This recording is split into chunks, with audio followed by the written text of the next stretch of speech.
Nicole's view. Say it with me, y'all. Nicole's view. That's right, because this is how she do it.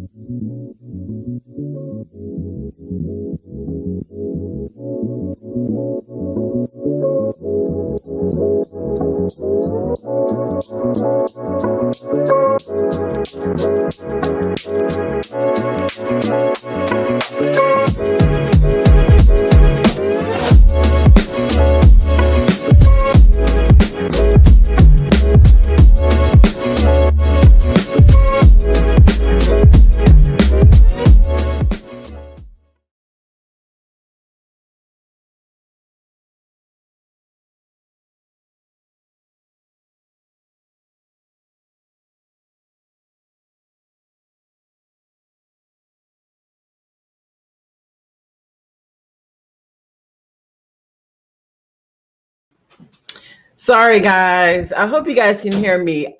I have a new setup I'm trying to do, and I'm doing it at the last minute, so please bear with me. It's a little crazy right now. There's a thunderstorm going on outside right now, so, it's just a lot. It's a lot. But thank you guys so much for tuning in today. I have with me Mr. Taj Jackson. I'm so thrilled to have him with me. It's just been kind of crazy. And so let me go ahead and add him to the stream. Taj, oops, I'm all over the place. Excuse me. Look, Nicole's view. Leave this off. Yeah. Oh my God, it's not going off. Bear with me, guys. Hold on. No problem. No worries. I'm like, okay, like now my mouse. Where's my mouse? See, this is nothing but the devil. It couldn't go smooth, right? Of course it can't. It can't, of course. Yeah. Here we go. There we go. Perfect. Oh my God, it's not even 10 minutes. I'm already like hot and sweating. How are you? Good. I'm doing great. Thank you. Yeah. That's so awesome. I'm so glad you could join me today and all that good stuff. No I know that there were some things we wanted to discuss as far as the recent legal I won't say episodes, but just what's going on with your dearly departed Uncle Michael Jackson. Mm-hmm. And for those of you who don't know, we know about the whole Leaving Neverland debacle with HBO, that whole entire farce and how that all went down.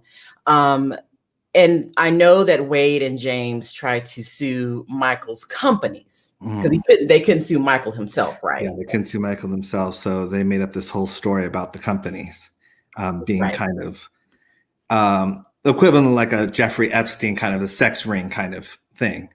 Correct. Which, of course, they did that to get around the whole, we can't sue Michael Jackson, but we can sue the money.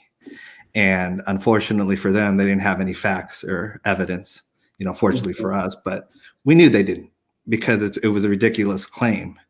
But I think they relied on the pressure of Leaving Neverland and the public to almost force the MJ companies or the estate basically to settle.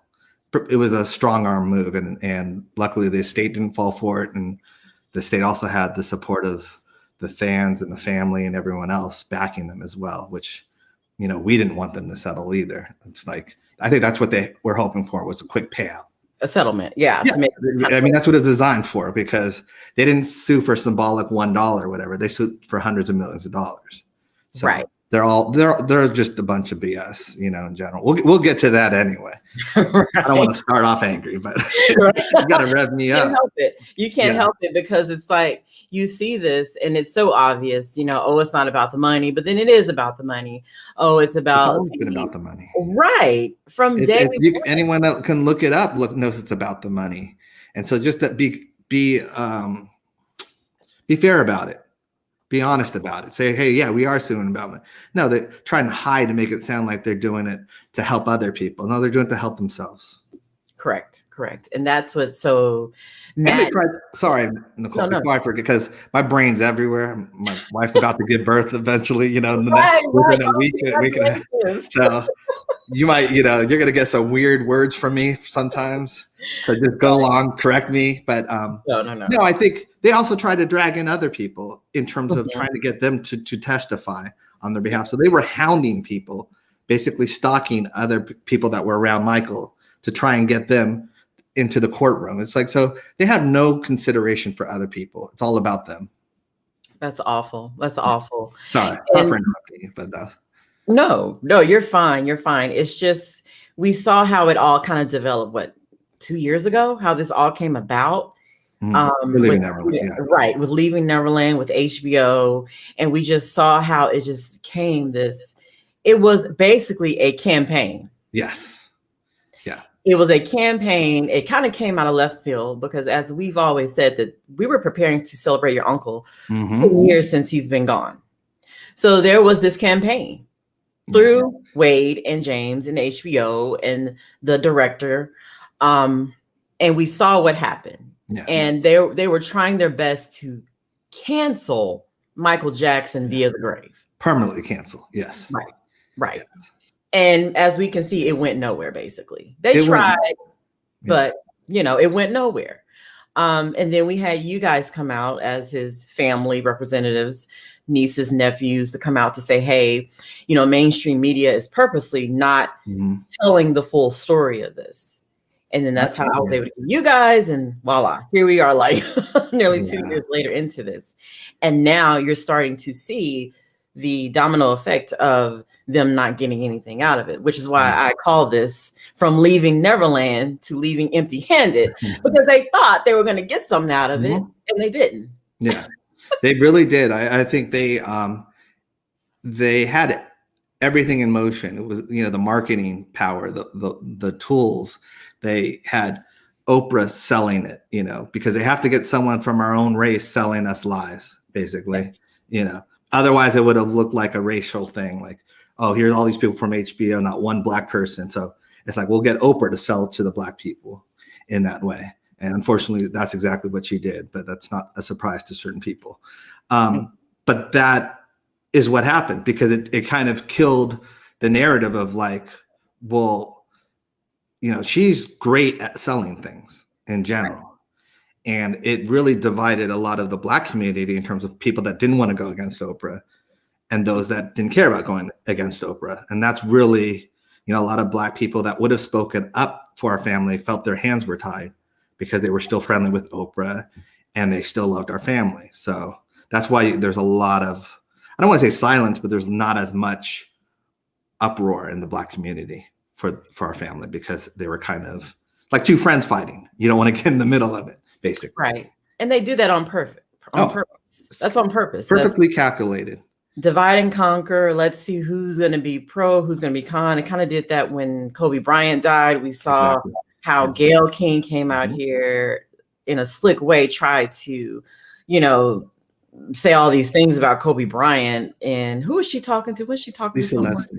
Yes, Lisa Leslie. Yeah. And we saw what happened, and we saw how Lisa Leslie stayed on code. She's like, no, I'm not going to come out here. And you're not doing that to my friend. Yeah. Exactly. And that's what they did basically with us, with, you have fans all over the world. But when we're talking about when it comes to Black society, we saw how they did the whole divide and conquer. This is what they do to see if we're going to stick together or fall apart. And lately, I can easily say that a lot of us have been falling for the tactics. Okay, because I can name story after story and see how easily we have become manipulated when it comes to this mainstream media, its racism, and how it gets down, and how we've become so just easy to just go along with any narrative. And that's what was so frustrating. And I felt your frustration with this the whole time, because it's like, why are you guys not telling the whole story?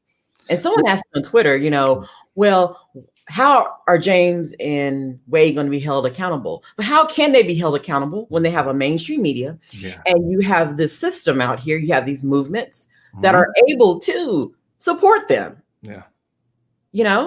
Well, I think that also the movements, they didn't care if Michael was guilty or innocent. They really Michael Jackson is an international name. So it's almost like they used him as a figurehead in that way. And off his back, basically, to get their movements more notoriety, I should say.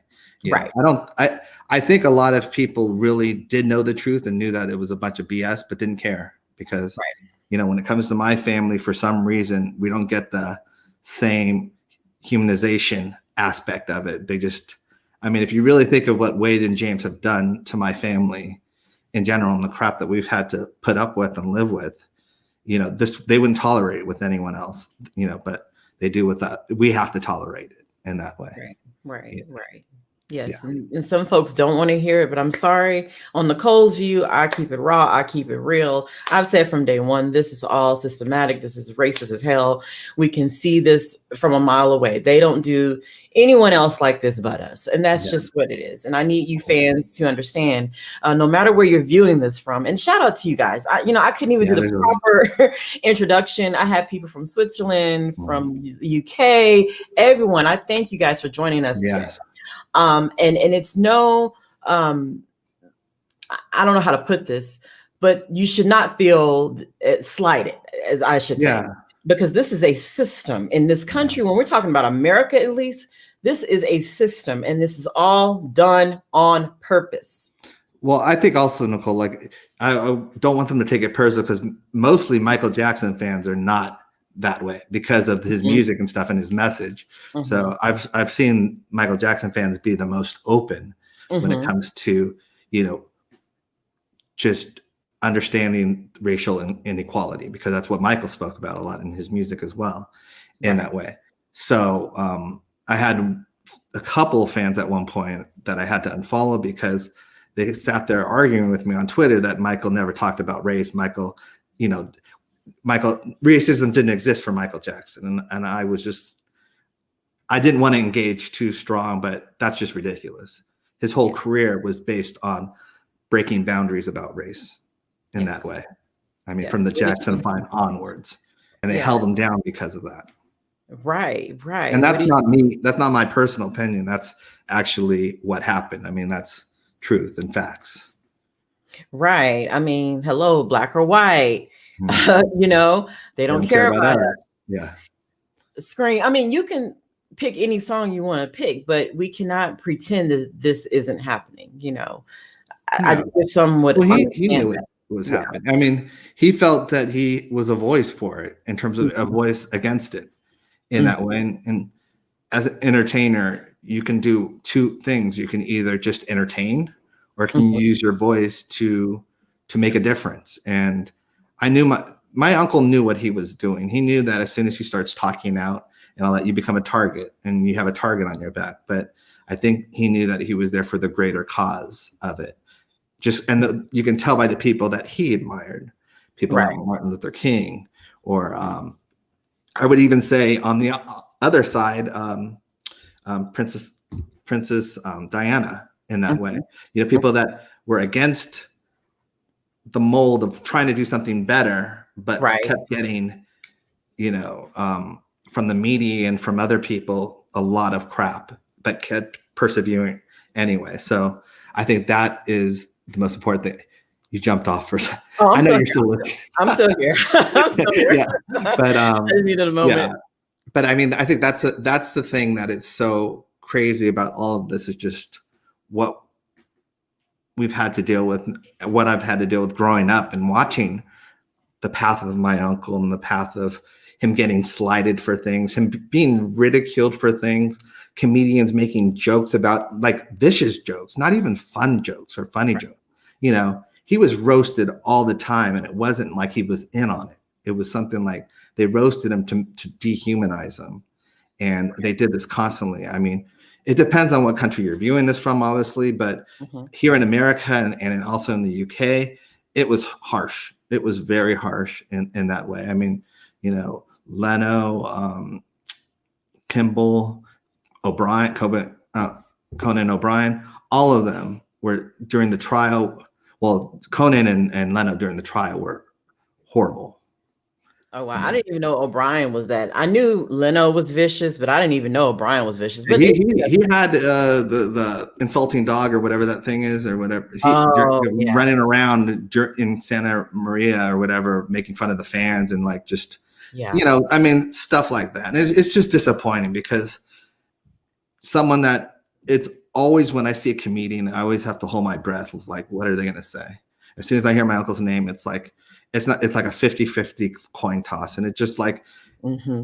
and you hope that it's something funny, but not mean, Hurtful. Right. Mean because spirit. you still want to like that comedian. You know, I still want to enjoy comedy in Right. that way. But I know the difference between someone that's really trying to hurt my uncle and someone that's just making fun with my uncle, like Chris Tucker does, you know, or Right. Eddie Murphy does. Like, there's a difference. Mm-hmm. Mm-hmm. I totally agree. And I know that has to be so, what a dynamic to have, you know, to be so well known around the world like that, and then to know that your name has been just to be so grand and on that level, and then to have your name just hurt, and I don't want to say tarnished, because Michael will never be tarnished, but that's what they want to do, to make it so bad that all you can do is make fun and Yeah. in a very nasty, mean-spirited way, Mhm. and not be, you know, somewhat understanding, you know, knowing that you're in this business called Yeah. show business. You Yeah. should know how it feels, at least, you know. And I know they're going to say, well, I'm a comedian, but sometimes some comedians, you know, and it's not like you want to police them, but at the same time, it's like some of y'all are not doing it under the guise of comedy. You're doing it under the guise of trying to be like shock value, or trying to prove a point, or trying to start something.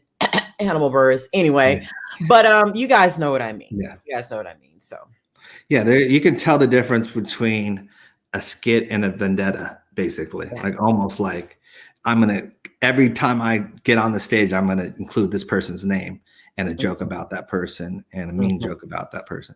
There's a difference.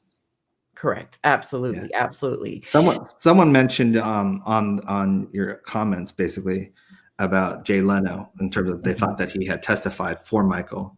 He was a hostile witness. He was someone that didn't want to testify for Michael, but he knew the RV sales because they had tried to basically scam him. And so he had a gag order where he couldn't do jokes about Michael during his late night show. So what he did was he hired another comedian to do his jokes, basically. So that's how he got around it. But much energy and effort shows you what kind of people we're dealing with here. Correct. Yeah. Just very low vibration, very, you know, there's nothing grand about it. They love seeing people suffer. You know, it's not cool. It's not cool at all. You know, especially knowing that it hurt someone, you know, like that, in terms of, I know the effect that it did on my uncle in that way. It hurt him. You know, he's human.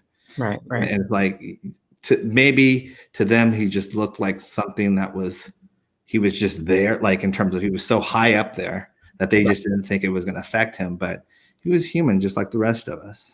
Right. It makes total sense. So I totally get that. Where did I want to go with this? I know we wanted to speak on, I believe, was it the Hollywood Reporter? And the first, you know, this media is so wicked. It's so wicked. I've seen some headlines that were, okay, just straight to the point there. And then you see things like the Hollywood Reporter. Now, I'm going to pull it up. And that's what we're going to definitely focus on first and foremost. Okay. Because I believe that these people are sick. I really do. Let me pull this up.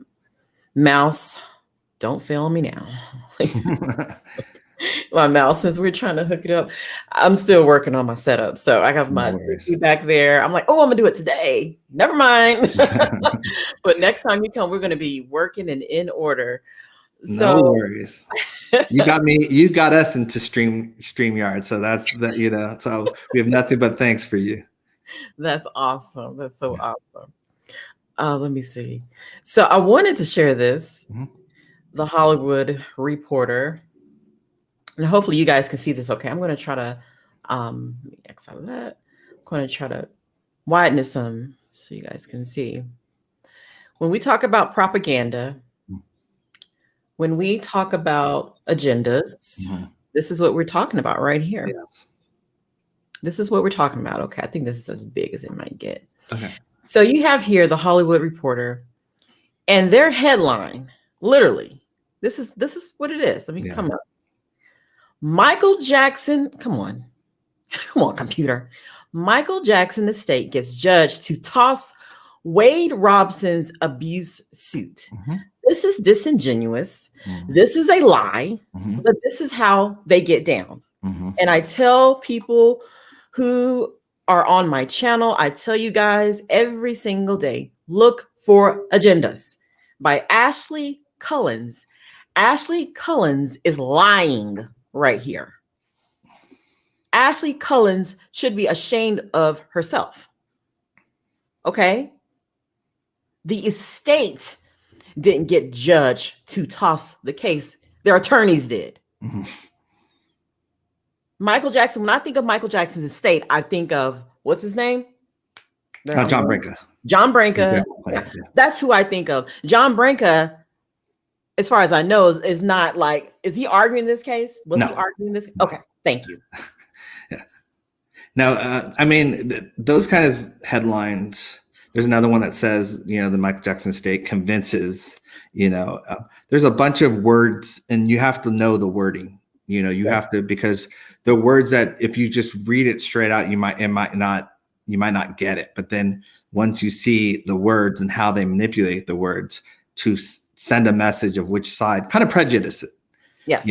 That's exactly what they did. And it's hard for me because as someone that's loved film and always wanted to be a film, I've burnt so many bridges in this industry. Hollywood Reporter being another one. Like, I'll go after anyone that is not fair to my uncle or my family in general. I don't care. Like, other people would be silent. They would almost be like, well, I got to think about my career and maybe I might need them. But at the end of the day, for me, it's about virtue and, integrity. And I know what they're doing, and I'm not going to allow that to happen in that way. I'll call out anyone. Absolutely. And I hope they're watching. I hope they get wind of this. Just know that we know. This is why you have a lot of people doing or going to alternative outlets, because they're sick and tired of shit like this. I'm sorry. I just had to say it. Oh, that's fine. I'm not going to get it. Yeah, but it is true. I mean, but that just shows that they're not confident in their own message in terms of just the truth of what it is. So they have to spin it one direction. They just can't let it be what it is, because, Michael Jackson being innocent isn't the narrative they want to spin. So they got to spin it some way. And just to let you know too, from what I've heard in the past as well, is that the people that write the articles don't have control of the headlines. Okay. Someone else writes the headlines. So I know you mentioned her, but she might. I mean, the rest of the articles, what it is anyway, but they do change headlines in that way. And I think how I noticed that is because not only Hollywood Reporter, but there was a bunch of other magazine, other articles and that were almost like copy and paste in a way, like almost like they all got on code of like, this is what we're going with, Yeah. Because they know people just read the headlines most of the time. Right. And this is why we have to get out here and debunk this. Yeah. Whether Ashley Cullins agrees with this or not, it's still the fact that the Hollywood Reporter, this is what you do. You're selling misinformation, lies. You're just making up anything, trying to just whatever you can do to make it fit their narrative. You have to ask. This is one of the things that I, always wonder. It's like, what is their fascination with destroying my family? Like, my uncle's been dead for over 10 years. It's like, what is their fascination? Why can't they just let his legacy be what it is in that way? It's like they purposely are trying to destroy any semblance of what he has left of his legacy, which is right now it's thriving better than it ever has. So it's backfired on them. But I'm just saying they're so revengeful for something that we haven't even done to them. Right. In a way, it's like, what have we done? What has Michael Jackson and the family or even the estate done to these media people that have made them this anti-Michael? Right. Where they can't even see straight or be fair. Right. A lot of it, like I said, I feel is jealousy. A lot of it I feel is racism.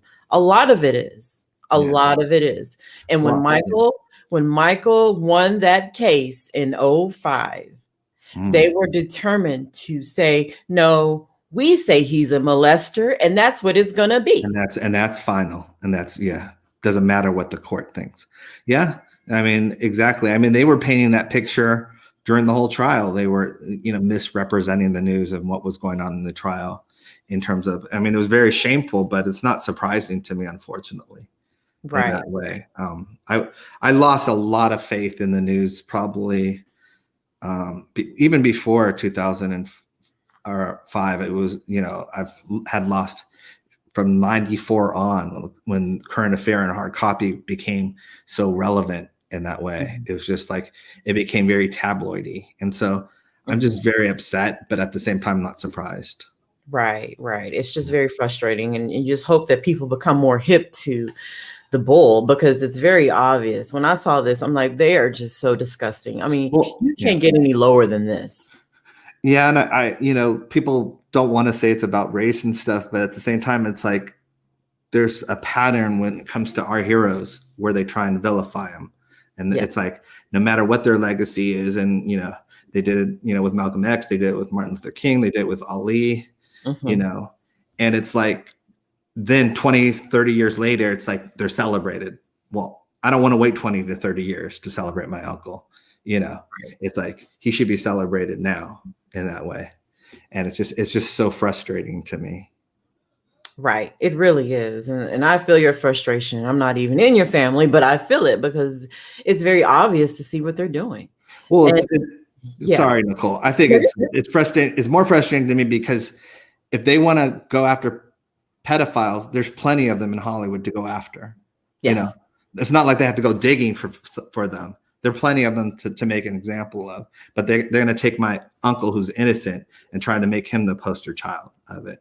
Right. It's like, how many cases, how many victories, how many legal victories can, this man have, basically from the grave, for some people to not see the truth, to not see what's really going on here. At some point, even if I were, like on the fence with Michael, if I wasn't, a fan or a follower or whatnot of him, even I would look at this and be like, something ain't right. He keeps winning case after case. He's winning. And what are y'all really doing here? Yeah. What are y'all doing here? Yeah. They just keep, I think they figure if they keep telling the lie, it'll still exist. And that's what matters. Keep stroking those fires. Right. Which is what I've heard, like, where there's smoke, there's fire. So as long as they keep providing the smoke, people will still believe that there's a fire. Yeah. I love that, Taj. That's so true. That is so true. Now, for those who don't know, I know most MJ fans, if you follow this closely, Robson's attorney says that he's going to take it to the California Supreme Court if necessary. That Michael Jackson's estate has, again, now this is the article that was written by Ashley, whether she wrote it or the editors told her to write it, but this is the garbage that's being spewed and sold to the public.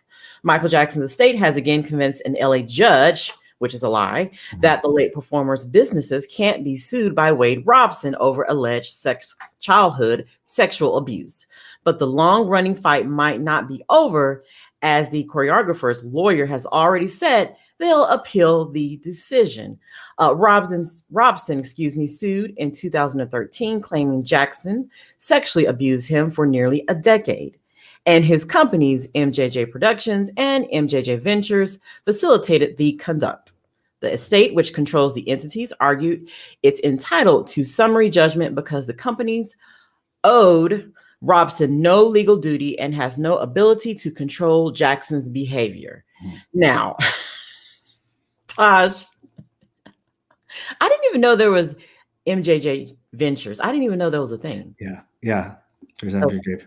Yeah, I mean, the interesting thing about all of this in general is the only reason he was suing the companies is to get around to get that money, basically. If he could have sued Michael Jackson's dead corpse, he would have done that. But that wasn't, you weren't able to do that. And so then he went after the companies in that way. And Wade Robson's why I say that is because his whole case was built on a lie. And so it's not a surprise that the estate won, because when you build a whole thing on a lie, it's going to come crumbling down, which is what it did. And I think it was 3 separate judges, smelt the BS basically and knew it was BS.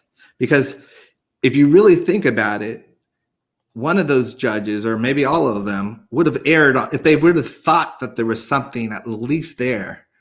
They would have erred on that side, almost like, well, we don't know. Maybe we should listen, or maybe he does deserve. But he was so out there in terms of not non-believable that he didn't even get a trial. Like, that just shows you how the nonsense that they're spewing. But they want to make it sound like a David and Goliath thing of like, no, the big bad estate, they're just so powerful that they denied Wade and James, justice. That's how they're it. Yeah. It blows my mind. Yeah. So basically, shout out to Miss Reva. She said, how are they paying for the attorneys? And someone mentioned on contingency. So if they were to win something, that's the only way they would get counting on them. It's all greed. It is literally all greed. And you can see right through it. Right. If you actually take the time to actually study the case. Correct. And let's see what it goes on to say. In a tentative ruling, which was later adopted, LA County Superior Court Judge Mark A. Young agreed with the state that it had no relationship with Robson that would create a legal duty for it to protect him from the alleged molestation. Yeah. There's no evidence supporting plaintiff's contention that defendants exercise control over Jackson, writes Young. The evidence further demonstrates that defendants had no legal ability to control Jackson because Jackson had complete and total ownership of the corporate defendants. Without control, there's no special relationship or duty that exists between defendants and plaintiff. In addition, there's no evidence of menafees by defendants, if I'm saying that correctly. Yeah. Misafees. I don't know if you're saying it correctly. Yeah, misafees. Those of you who know, sometimes I like that word's outside of my vocabulary. Misafees. Anyway, let's see. Judge Mitchell Beckloff had previously dismissed Robson's suit in December of 2017, finding that it was filed outside the statute of limitations. Mm-hmm. Interesting. Yeah, well, that's the whole narrative that they're going off of. It's Wade basically, to try and get around the statute of limitations aspect of it. He basically claimed that he didn't know the estate existed, and when he filed the lawsuit, which was a complete lie, because he had met with John Branca, and there's emails talking about the estate and him meeting with the estate basically for the CERC job, a possibility of it. So his own emails basically called him out on it in terms of the lie in that way. So as I said, what he built that lie, and it's like everything what has bothered me about the media is that we all know if this was two black kids or black girls or whatever suing a white legend, that they would have went through their whole history, their whole childhood, their whole everything to discredit them. It's pathetic. They haven't even looked into. You don't have to look far to look into Wade and know he's a liar. You don't have to look. It's not like you have to go digging. It's right there. Right. James, same thing. How many media outlets picked up on the train station story? Right. It's like it's right there. They just don't want to acknowledge it in that way. And I hate to say it's about race, but it is about race. We have to call it what it is. We have to call it what it is. Because the same thing with my uncle's the only episode on The Simpsons that is that has been pulled out of all the other episodes, all the other people that have been accused of something, which my uncle's been exonerated in the court of law, all the other people that have been accused of something or have admitted to doing certain things, and they're still on The Simpsons. So you have to call out the hypocrisy in that way. And there's only one difference between Michael Jackson and them, and that's the skin color. Yeah, basically, that's it. And that's what, that's why you hear us saying this over and over and over. You may get tired of it, but it is what it is, and I'm not going to sugarcoat it. I'm not going to say, oh, well, yeah, you can say other things. People were jealous of Michael. People envied his success, and from any background you want to look at. But at the end of the day, this is systematic racism. This is white supremacy on its face, especially here in this country, especially in America. I'm sorry, Nicole. I'm going to say one more thing. Just growing up, because I went through a system of music that was like that. You had the R&B charts, and you had to go up the R&B charts before you hit the pop charts. In that way, you had to almost earn your way into the pop charts because you had to go through R&B or urban, music first in that way if you were Black. And that's what we had to do as 3T. We had to literally play on Black stations first, even though our song was a pop song. It wasn't really an urban song, which is in their mind, a certain way with a certain remix and which is ridiculous in its own sense because, I feel that we've been, the forefront of what music is anyway, in that way. Pop just means that now it's popular, in that way. And so like hip hop and rap is pop now, in a way, because it's popular now. So it's just frustrating because I grew up going through that system in that way. And so people that are like, oh no, it doesn't exist in that way. Music and my uncle broke so many barriers still with music, being the first Black solo artist on MTV. I think Musical Youth from England was the first Black group or whatever to play on MTV. But Michael Jackson was the first Black artist to play and whatever. But he's constantly had to break down those barriers or whatever. And so they exist. And I do feel in some ways it's getting better, but in some ways the people on top, it's getting worse because they're seeing a change and they're fighting even harder for that not to happen. I get that. I totally understand. I'm going to move this over here. Sorry. I feel like I'm looking to the left. I'm actually looking at you, but I feel like I'm not looking center. Okay. At the camera. I know I'm like looking at the comments and then I'm looking at you. Yeah. I'm looking, No, it's cool. It's cool.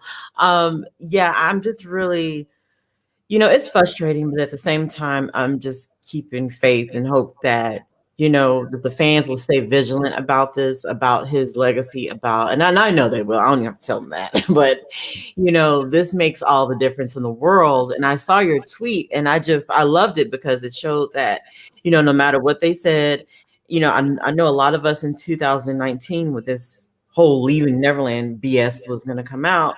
A lot of fans were really worried. And I'm like, I think at the end of the day, Michael will always win because the truth will always be on his side, no matter how some folks want to demonize him and make him out to be this person that he's not. At the end of the day, I feel like the truth will always be on his side, period. It's just unfortunate that you live in a system that is hell-bent on making sure that he stays the boogie man. Okay. That's just what it is. Yeah, exactly. And yeah, 2019 was probably one of the worst years in that way. Just because there were, I know for sure there were tributes planned for my uncle. Yes. I know he was going to be celebrated, and it was a strategic attack. Let's just call it like it was. I mean, the news of it came out in January, almost like it halted if you were thinking about doing a tribute for Michael Jackson before you even saw Leaving Neverland, it was like, no, reverse that. Do not do anything. And it scared a lot of people from doing tributes. Some stations did stop playing Michael Jackson. A lot of them have returned to play Michael Jackson even louder than they did before. But it's just like, I think the media attack on it was stronger than it's almost like a trailer where you see the trailer of a movie and it looks amazing and the movie's not as good as the trailer. That's what it was like with the news of it. Like the whole, wow, you're going to say goodbye to Michael Jackson forever. No one's going to want to hear a Michael Jackson song, once they see this and all that stuff. But they underestimated that some people actually can think for themselves and actually can apply logic to certain scenarios.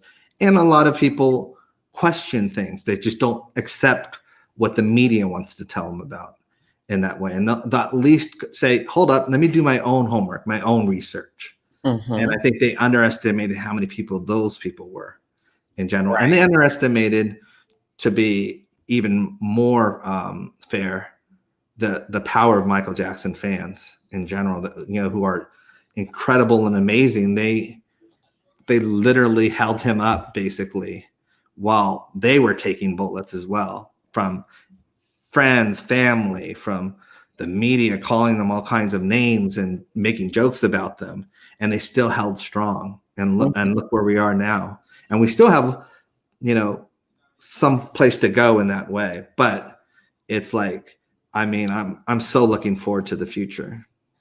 That's awesome. That's awesome. And I think they do. I think they truly underestimate his fan base worldwide. That's one thing I've always said.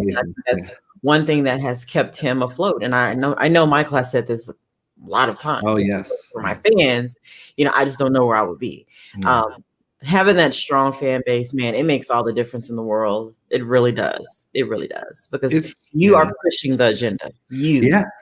But you guys, you know, I think about it, and I think hanging out with him so much and watching him and how he was with the fans, the love he had for the fans, it's so nice to see it reciprocated, because I don't know of any other artist that truly did love their fans like Michael. You can say it, you know, oh, I love my fans, you know, as a nice gesture. And you might really like your fans in that way and appreciate them. Mm-hmm. But my uncle loved his fans. He cared about his fans. A lot of fans know that. A lot of fans are examples of that in that way. And I think that love is now being reciprocated back. And fans have had to be lawyers. They've had to do all different types of things that weren't their job description, basically to combat this media narrative in that way. And they've risen to the occasion. Absolutely. Absolutely. And that's one thing I've been really impressed with a lot of them, you know, how in depth they get with it. You know, we're not attorneys, but how they're reading court transcripts and all this stuff. Shout out to for Justice for Some, I believe. I'll follow you on Twitter. I don't know if you're female or male. And Justice for Some, I think that's their Twitter handle. They're always reporting the latest when it comes to the case and Michael, and I mean, it's pretty amazing to see. It's amazing fan base, fan base, and they really have justice in mind. Like they just, it's the injustice of Michael, but you really do have to study it like in that way. But it's just, it's there. Well, that's the thing. There's one side that wants to hide the truth, and the other side that wants everything to be seen, and that's our side. It's like, hey, look at everything. And then, you know, because the more you study Michael Jackson, the more you actually look into the whole thing, the stronger his innocence is in terms of that, you know, because you know, you see all the BS that has been reported, you know, the description matched, which never matched, but, you know, they'll just keep repeating that because there'll be some, I was going to say idiot. There will be some person that's uneducated or not, you know, or a troll that will just keep repeating that because someone will pick up on that. And I heard the descriptions matched. Yeah. Oh yeah, I see that all the time. Well, I see it all the time too. Oh yeah, all the time. You're just like, what are you talking about? Well, yeah, where'd you get that from? Well, okay, yeah, that's how I know. Yeah, what was your and then they name a tabloid source or, you know, someone that's so incredible. Yeah. Exactly. It's frustrating, but you know, like I said, we're always going to be here to defend the truth, and that's what it is. Michael can't defend himself, so we're here. Yes. We're here, and the thing is, we're not just defending him because we just love Michael Jackson. Yeah. No, we're actually defending facts. Yes, hardcore court transcripts. We have receipts. Everything. Yeah, receipts. Yeah, we got the receipts. They don't have. You ask for their receipts. They don't have one. As Wade and James purposely, you know, or not purposely, but perfectly showed when it came to court. All that talk, you know, all that barking, and then when asked to show receipts, they had none. They had all these documents that didn't point anywhere. Sounds about right. Yeah, sounds about right. But I think the thing with my uncle, in terms of, which always still amazes me to this day, is just it must have been so scary to certain people, the power that this man had. Yes. You know, I mean, and I say power, I mean, how many people you know that can just jump out of somewhere, strike a pose, and then have people faint, or just stand there and have it for a minute and something and have people cheer. It's like your local performers or your, even the biggest performers, people be like, what's going on? They got to move. They wouldn't be cheering. They'd be like, it's just, there's something about him that was just so different and so awe-inspiring. And when he got that publishing company, it's like he didn't need the music industry anymore. The music industry still needed him because they needed the ratings and everything like that. So they were always begging him to appear, but he didn't need them anymore. And I think that was the fear. Once you become to that point where you don't need the industry that you were in, you become a threat, basically. And that's what he was to them. I mean, he changed MTV, like completely changed MTV. He changed the Super Bowl, completely changed the Super Bowl, and to some extent, he put Oprah on an international map. So he changed even her, in that way. He had that power to do that. It's like anything he touched became something bigger. Absolutely. Absolutely. Did your uncle ever express like, oh, so-and-so is wanting me to come here, or so-and-so? Did he ever tell you guys that? Yeah, I've said something on a live stream before, but we would be hear him on the phone sometimes where they're trying to negotiate him coming to an award show or whatever, telling him how many awards he's going to win, which is why I know it's such BS, those award shows, because, they're literally telling them you're going to win. They won't say the exact amount, but they'll say that you're going to win at least this amount. So it's like, just to get in there because they know the ratings are going to go up if Michael Jackson's there in that way. So I don't know if all award shows are like that, but I can tell you some of the biggest ones are because I was there when, they were trying to negotiate to him to show up because their ratings were down that year. And every time he appeared somewhere, ratings skyrocketed, basically. And so, so we were privy to a lot in terms of conversations that were amazing because as someone that is going into that industry, you see how it works, you see how it operates, you see that, they're very lucky. I don't remember which award it was because I would call them out on it now, but 3T was going to be presented with the Best International Group Award for a big European music award show. We unfortunately couldn't go because I chose, which I have no regrets.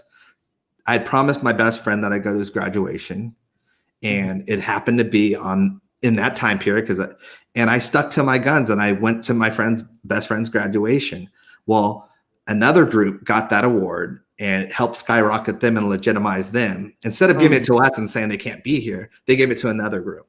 So I know how things work in that way, but it didn't hurt me because I knew already that they wanted that other group to perform and be there. So they kind of were filling out if we could go first.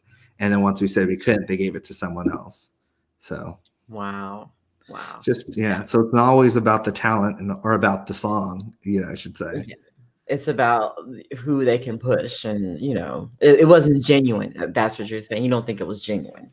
No, it's not, because if it was genuine, they would say, okay, well, they can be here, but they won the award, Right. In general, like just say who won the award. Don't go figure out, well, who's going to show up for the award? Okay, so let's give it to that person.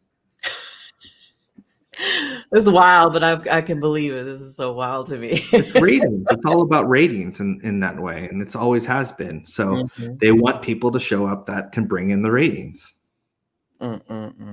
Wow. Y'all hearing some stuff today. I love it. Each time you come on here, this is like your third time, I think, on here now? I think it's at least three. So At least three. I always learn something new from you. I love it. I try, I don't look back at my past interviews, but when I become passionate, I'm worried that I look mean, It's not mean, I'm just passionate.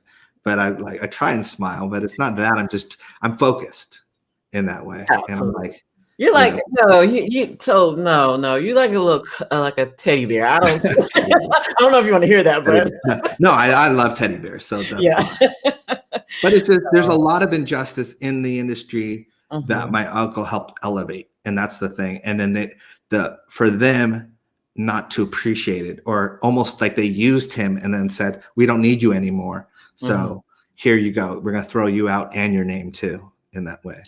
Correct. And so the betrayal is what bothers me more than anything. MTV did it, they literally, I mean, they were on life support when my uncle came and basically gave them life and a channel that actually could thrive.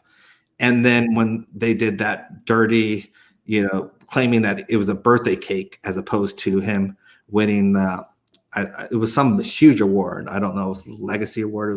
It was one. Supposedly he was going to get an award that was like basically, bigger than Decade, like one of those awards, like Century Artist of the Century. It was just, because I know my uncle, and to get him to come to that, they had to have given him something to be like. But then they made it sound like he wasn't getting that award, and they played him dirty. So when he got there, he thought he was winning an award, and basically they're just saying that it was a happy birthday thing or something.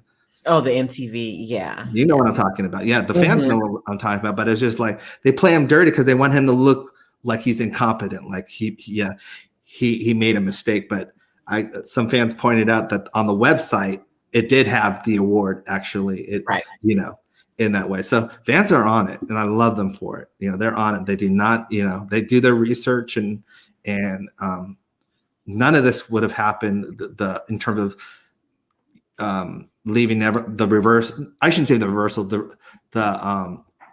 The calling out of Leaving Neverland, or just the debunking of Leaving Neverland, wouldn't have happened without the fans. It wasn't the reporters or the media doing it. I mean, some of the media are fans, but then once they started doing it, they got shut down. And so it's a rigged race, but we're still winning. we are still winning that race. It's rigged. We know it's rigged, but we are out in front, still winning. I love it. And that's why anything big or anything like that happens within dealing with Michael, you're always welcome to come on here. I want you to come on here to tell your side. It's always great. Yeah. I wanted to ask you, how do you feel now with this notch?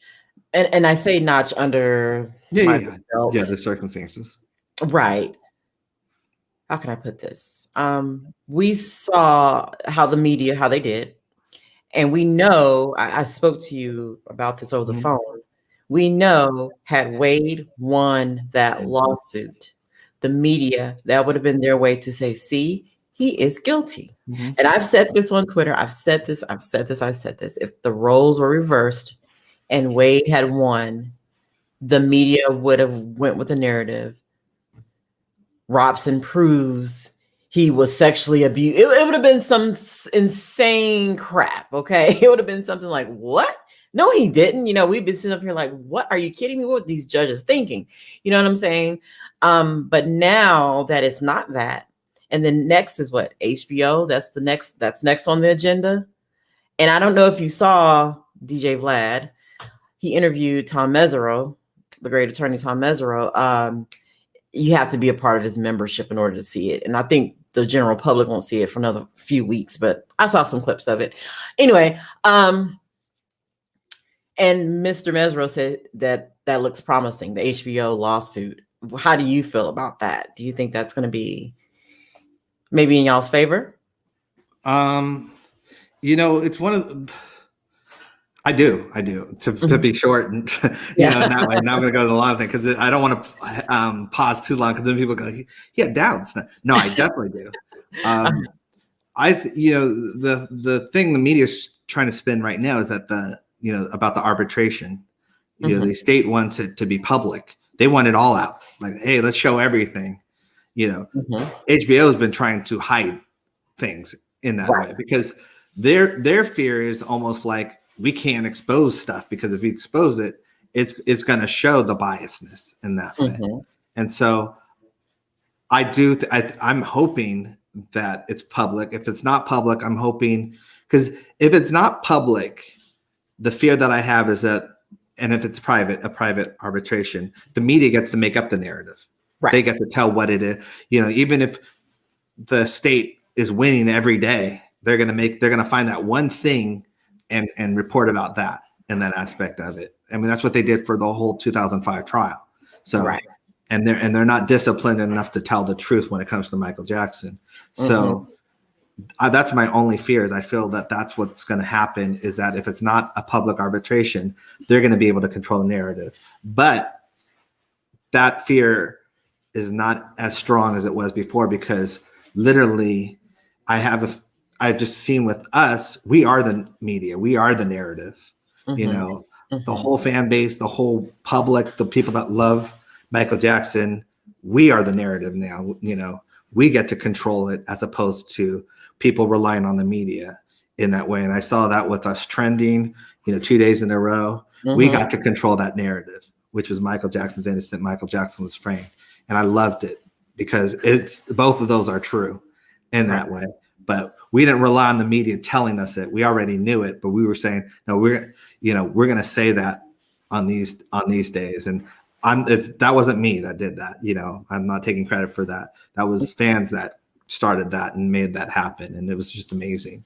So, but I love that aspect of it, because that is the narrative. That is the right narrative. And the more people that understands that narrative, they can get on board and do the homework.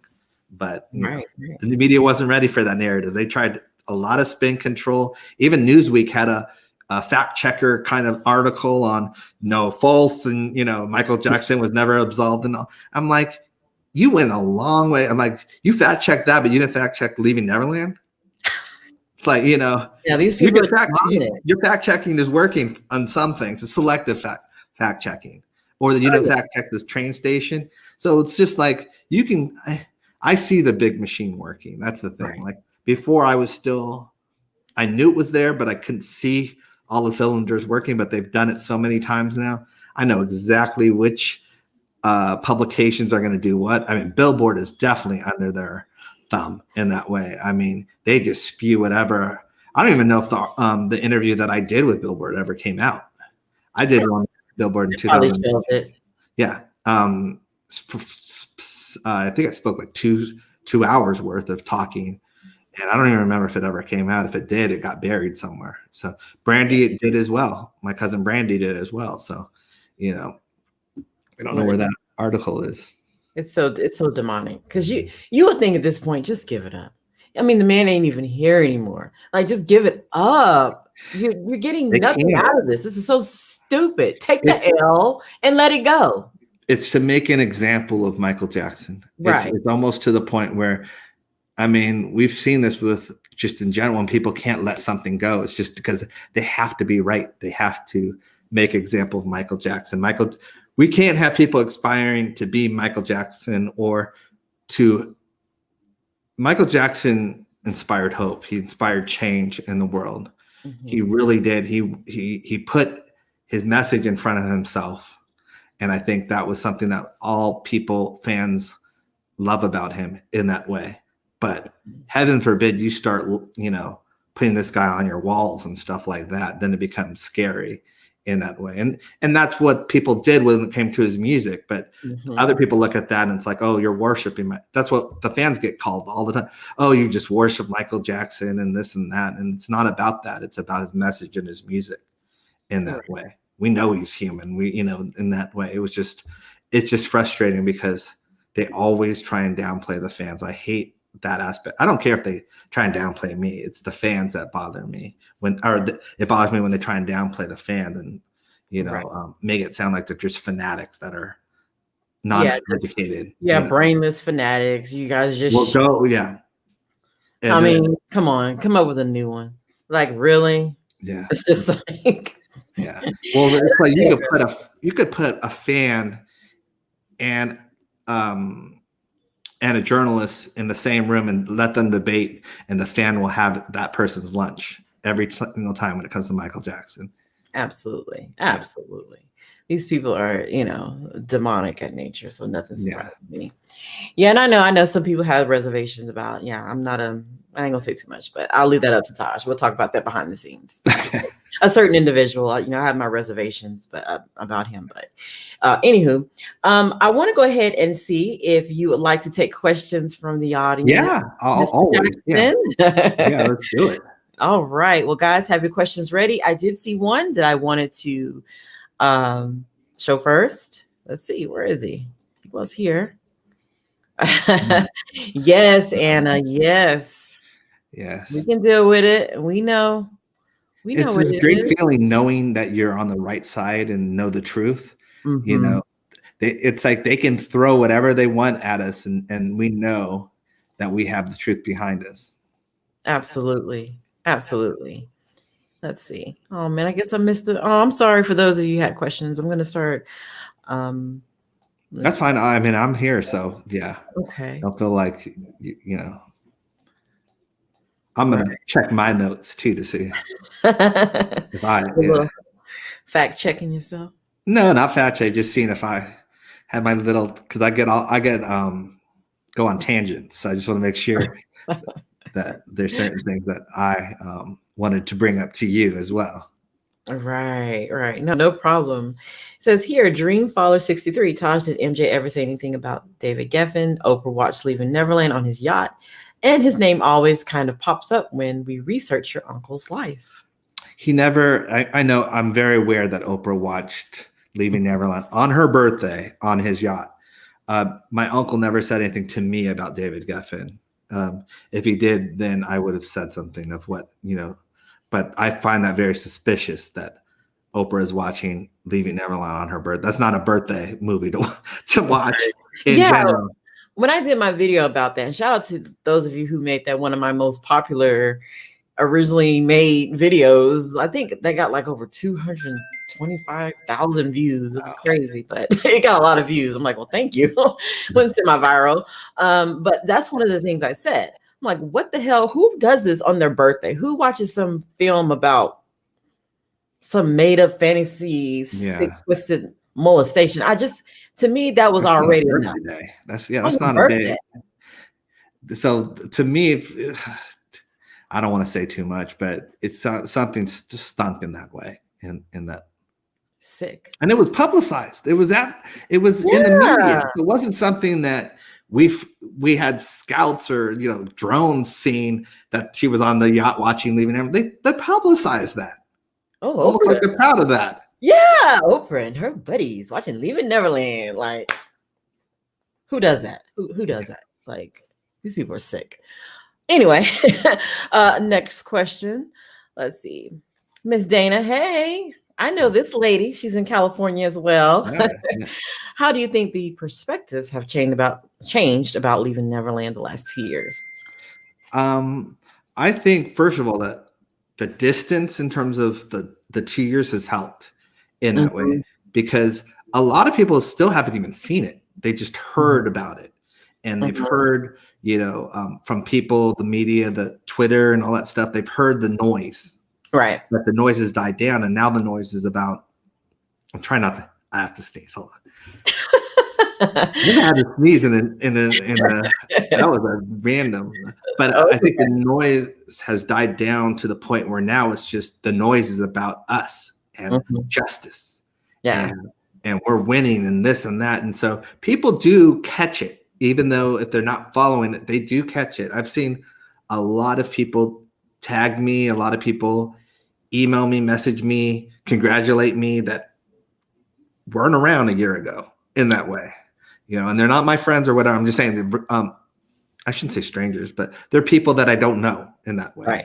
Right. But they're starting to catch wind. So I think that was Leaving Neverland was designed to be shock value. It was almost like torture porn. It was designed to get people to talk, period. They had no facts, no substance behind it. If you ask them, which is what happened in court, to provide any kind of evidence, any kind of anything, they didn't have anything. It was almost like, well, that's all we have. Watch Leaving Neverland, Judge. And it's like, that's not going to suffice when it really comes down to where's your facts, where's your evidence. They had none, and that's the thing. And they fell on their face because they didn't. Right. Absolutely. I mean, They were contradicting themselves during their promo tour for Leaving Neverland, to the point where they had to get yanked off the tour because they kept contradicting things they said in deposition and stuff like that. So it's like they couldn't even keep their story straight in the 1 month or whatever that they were promoting. So it's like they got yanked, and then they had Dan go off and do it on his own in that way. But trust me, it was supposed to be all three of them going on doing all that stuff, but they kept contradicting themselves. They couldn't keep their story straight. Lots of love from the UK. Much love to the UK. Yeah. Those of you out there in the UK watching, thank you so much. We give a shout out to the UK. Yvonne, if he's watching. Yeah. Let's see. Taj, you remind me asking, if you don't mind answering this, what was your favorite part of working with your uncle Michael on the Y music video? Yeah, no, of course.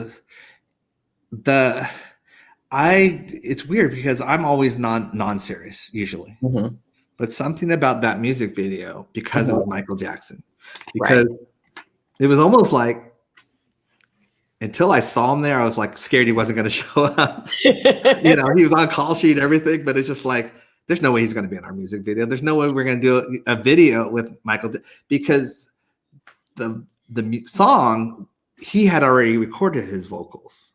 Okay. Even though when we recorded our vocals, he came to the studio and all that stuff. It wasn't like we were singing with him. We did do the very end together, the last 4 lines together, which was magical. But in my head, I'm like, there's no way that we're going to be doing a music video with Michael, king of music videos, Mr. Michael Jackson. Like, that's how I was thinking of it. And then I went into serious mode. Like, I went into mode like, has to be professional, and I have to raise my game up, and I got to be on point.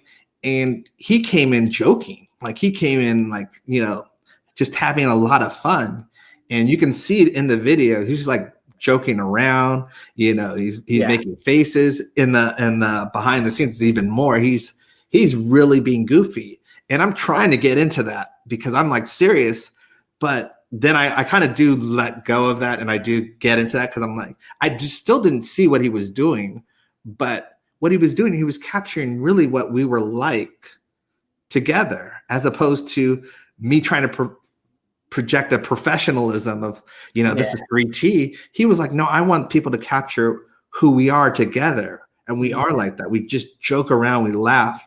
And it was the magic and the beauty of it, because I look at that video and it's one of those memories I have of him now, because some of the tapes that we have were stolen or sold or in that way with him. So there's not much we have, but that we always had that video. And I'm so happy he had the foresight to know that, no, I want to capture my nephews and myself like we really are, joking and having fun.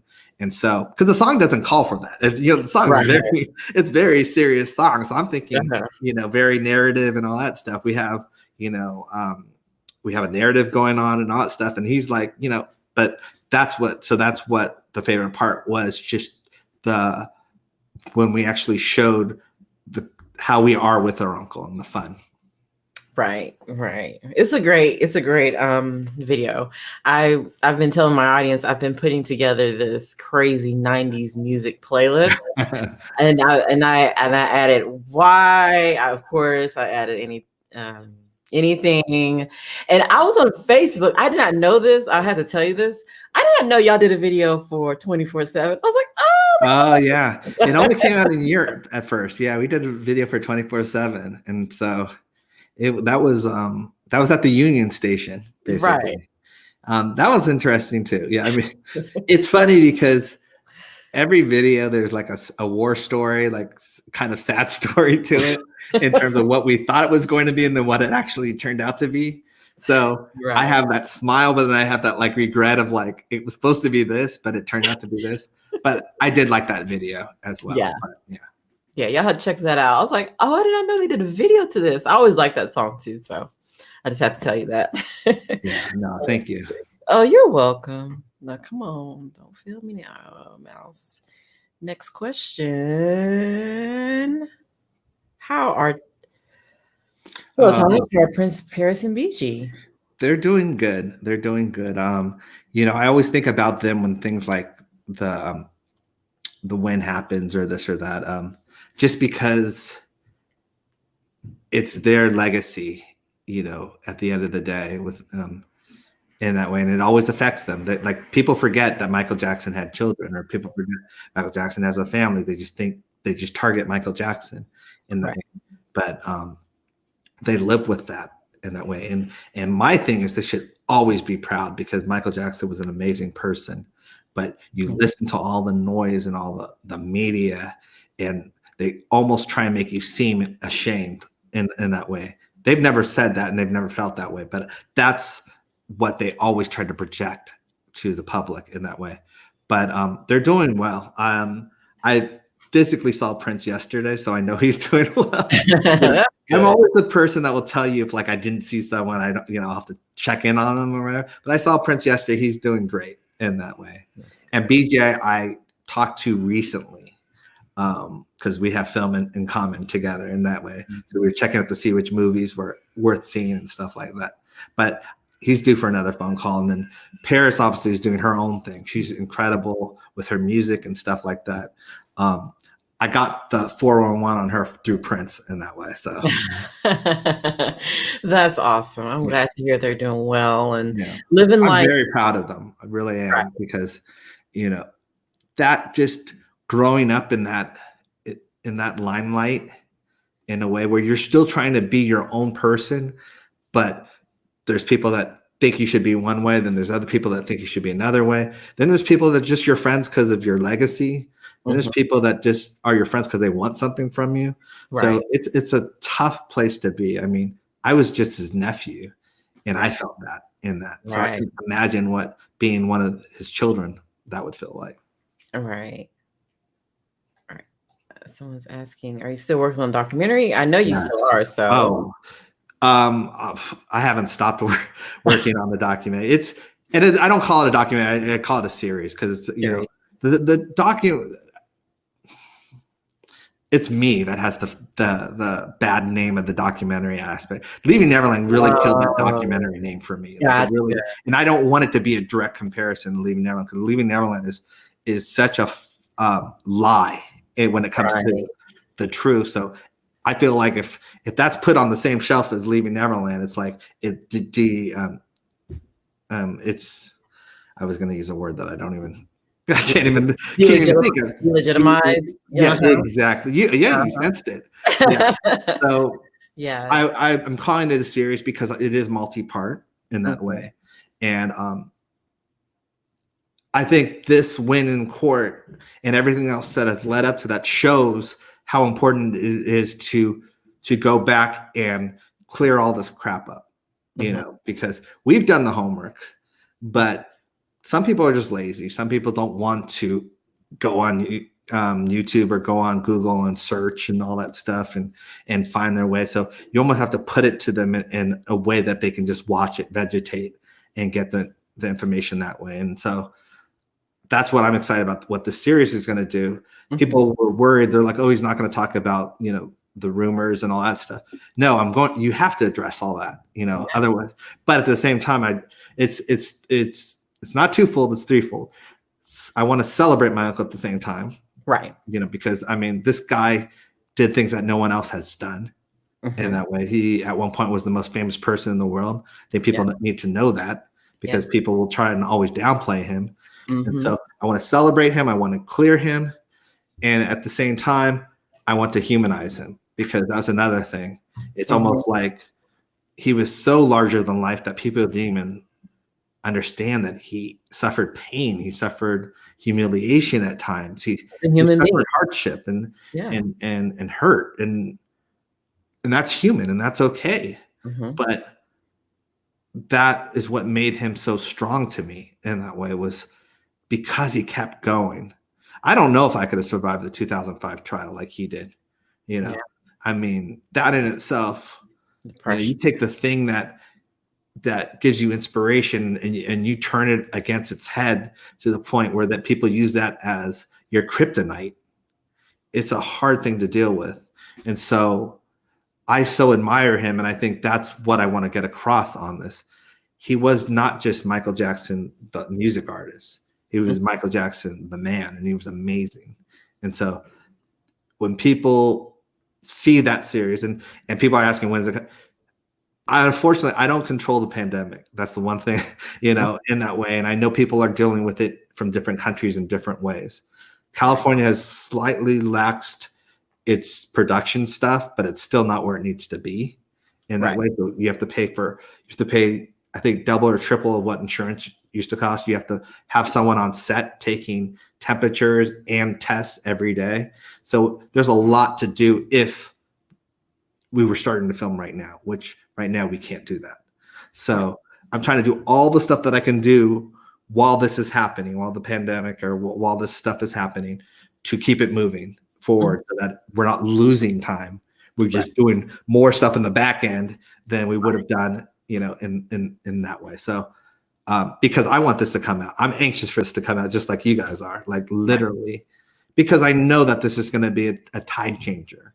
It's already, the tide is shifted, but I want this to be the knockout punch / cement his legacy. Like, that's because I know him, and I know that if people knew him like I knew him, it would be a done deal. Like, that would be it.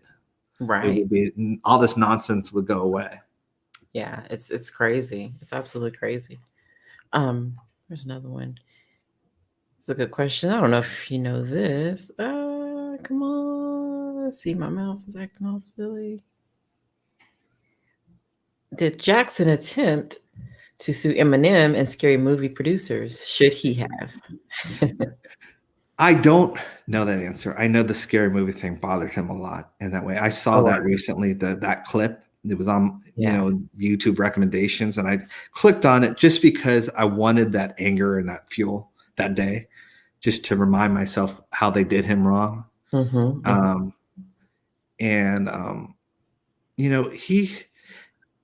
He did sue at times. I don't know about Eminem or Scary, but I know at times he did sue. Suing is not as easy as people think it is, especially when you are that creative like Michael Jackson. It takes time. It takes energy out of what you're doing. Like, so you either can be creating or you can be suing in that way. And if my uncle literally sued for everything, every wrongdoing, he would have never created any albums. Like, literally, there was always something to sue about. There's always a lie or a tabloid that made something up where he could have sued. But then you get stuck doing depositions every day and all this stuff, and you're not creating, and you're in that mindset. So you do have to have a kind of a balance. And I think his balance was let me keep creating. And then he did fight back every once in a while. He should have fought back more, but I'm grateful for what he created. So, it's like, I can't really say anything. It's like picking your battles, basically. I think the History album was kind of like his answer to a lot of stuff. If you listen to the songs and stuff like that, you'll hear that he put it all into his music about how he felt about certain things. Right. Hey, Theory. He says, hey, Taj, are you in the state planning to sue Oprah, or at least getting an apology from her? I wouldn't hold my breath on an apology. We can't sue. You can't sue anyone over someone that has passed away in that way. So someone can lie or slander, libel or slander for someone that has passed away. So they can make up anything about Michael Jackson, and the family has no way of recourse. No, we can't sue anyone for that. Even if it's the most horrendous lie, even if it's the most ridiculous lie, we can't sue. That law needs to be changed. That's one of the things that some fans started that way back when, a lie about, fixing that for the deceased. And I think it does need to be fixed. I think that if you weren't able to say it when they were alive, you shouldn't be able to say it when they're dead. Right. Absolutely. Absolutely. Without proof. That's what I said. She said, without facts and proof, Correct. That's so true. Oh, that's so true. Jay Fitz. Hey, Miss Jay Fitz out of Dallas. He's been a lifelong fan. We know each other. We used to travel. We went to. Oh, that's awesome. I think, was it the trial? We were there. Miss Jay Fitz out of Dallas. Shout out to Jennifer. Yeah, that's true. People can't believe that just believe he was just a genuinely good person. People always have to think the most heinous, the most worst. It has to be. Something's not right here. Yeah. Yeah. I think that's a societal thing, and I think it's a Mhm. time thing because Yeah. as decades pass, we become more and more skeptical to good people in general. Right. Someone walks up to you and just says, "Hi, how are you doing?" You're like, "Ooh, what does he want?" Or, and I don't do that, but I know people that are like that. Why is he? What does he want? You go to that mode as opposed to someone just being nice Yeah. in that way. And There was a so, lady Friday that did that to me. I was at work and I was walking outside and she just goes, I just want to tell you, I love you. There's so much going on in the world. I'm like, oh, wow, that's so sweet. yeah, it Like, wait a minute, where's this coming from? yeah, like what's happening? Yeah, but it's like that's the thing. Yeah. We've become that kind of place that it's like being nice is like a random thing or weird to some certain people. So how could they fathom that Michael Jackson's just a good person? That Right. he could help kids and not want anything from them and not want anything from he's giving but not getting. It's like Right. that's the thing. It's like, no, I only give to get. That's how people think in that way. Mhm. What did you get out of it in that way? And so it's just a different mindset. But that's not how my uncle was. He would visit hospitals. He would visit orphanages. He would donate. He did everything because it was always about returning the favor in terms of he got the inspiration from youth. So he wanted to give back in that way. And it worked because he was a genius, and the music speaks for itself. The music videos speak for themselves. Mhm. The artistry speaks for itself. That's so true. Thank you so much, Daryl. Thank you. Thank you. It's always great when Taj is on. Thank you guys so much. Barb, we've already answered that question. Taj is still working on the documentary. Yeah, I've trust me, I have not stopped. Yeah. The one thing that always doesn't upset me is just when people are like, "Oh, it's never coming out." Trust me, it's coming out. Like, Yeah. you We know, want to make sure it's right. like, We want to make sure it's right, you have to. Well, I know there's people waiting for it to fail. That's the Right. thing. And I know the media is not going to be my friend. I know they're not going to give it a great review because I've already burned every bridge I have there. It's not going to be great reviewed on Rotten Tomatoes because I've already attacked them, Or I should say attacked. I already exposed them. Right. Let's keep it real. So I don't plan on. It's almost like you have to. Which is what my uncle did.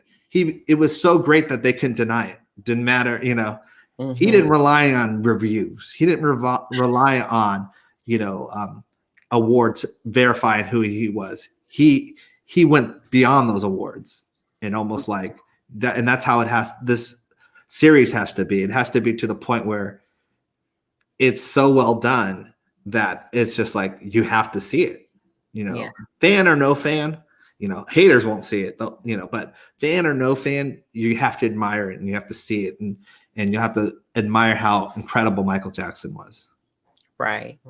Yeah. I would prefer you take a slow, methodical pace with this. I know some fans like, oh my God, this ain't gonna happen like you're just saying. But to me, I'm okay. Michael, unfortunately, isn't here.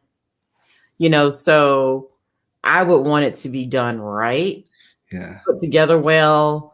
And not just something thrown together, and then some fans are still complaining if they don't like it, if it's just kind of quick and fast. So you guys have to understand this is a long, something like this, you want to make sure it's right. And it's going to be forever. There's so many movies that have been delayed a year and whatever, but then people don't remember that it's been delayed. Heck, Michael Jackson's albums have been delayed years, but you would never know it because now we get to enjoy it. But trust me, if they were not delayed, you would not feel the same way about certain albums because they would have been rushed. And so that's the thing. I don't want to take advantage of the time, but at the same time, I want to make sure it's something he would have been proud of as well. And because this is not only for our generation, this is for all the generations to come that didn't grow up with Michael Jackson. Right. That's so true. It's a new generation, actually. There's a brand new generation. I love them for it too. That's a brand new generation dancing to Michael music, singing Michael music. And so it's for them because I'm not going to let the media tell what the narrative of Michael Jackson was. So we have to do it ourselves. Right. Use our platforms for that. Yeah. Nicole and Taj. Emilio, I want to ask, what's your favorite Michael Jackson song? Man, it's like Dang. Uh, it's hard. There's so many. Like I love "Don't Stop to Get Enough." I love "Human Nature." It's like I love. Man, I love so many. It's hard. yeah, I mean, I can't pick it doesn't even alternate. It's not like one day it's one song. It's just like it's a bunch of songs. Like so, it's like I really can't. But yeah, I mean, everything you chose is like a great selection. I can't. Man in the Mirror is not my favorite, but it can be my favorite. You know, like it's like there's a bunch that are my favorite, but in terms of him performing, in terms of the message, in terms of the thing, I'm so amazed that it wasn't even written by him, but it so encompasses him in terms of like how he performs it. I love that's maybe I'm just biased because of how he performed it in that way, just seeing it live. But that song just yeah, I should shut up because I don't know. I don't want to be stuck saying that song. Oh, I heard Man in the Mirror. It's one of my favorites. Yeah. Yeah. Man Mirror is great. Julie asked, Taj, I recently heard Charles Thompson say that after the trial, your uncle had asked for all the keys to all his properties to be handed to you. Do you know about this? Yes. I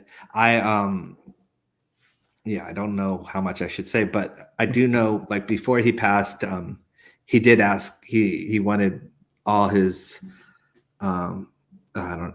I'll say it in a way that I can say it so that I don't say to. Yeah. Before he passed, my uncle made it a point that he was transferring all his storage under my name, and he wanted all the keys to the storage for me to be the only one that can go through it and go to it. Oh wow! Yeah, oh, wow. And everyone knows that's in that circle. So it's not. I'm not saying something I shouldn't say. Right. Oh wow! That didn't happen. But that's what he must have really trusted you. That's yeah. I mean, that's really why I think. Wow. It was an honor for that aspect of it because it showed the trust. Right. When you have someone's property and you're the only one that can get into it and it's in your name now, as certain things were, it does show that trust, but it also shows that love and that connection that we had in that way. And I guess it shows validation because I always told him that I'd always be there for him and stuff like that. But that showed like he believed me in that way. Right. That's awesome. And technically, aren't you the first grandchild of like all the kids? I'm the first grandson. Yeah. Yes. And I love seeing footage of like my uncles holding me, or there's one of me at like the table with the whole family and, in the Jackson 5 days. And I'm like, geez, that's just like, that's just incredible. Like, it's just surreal. And I've always said, I don't mind fighting because I was so lucky to be born in this family, in that way.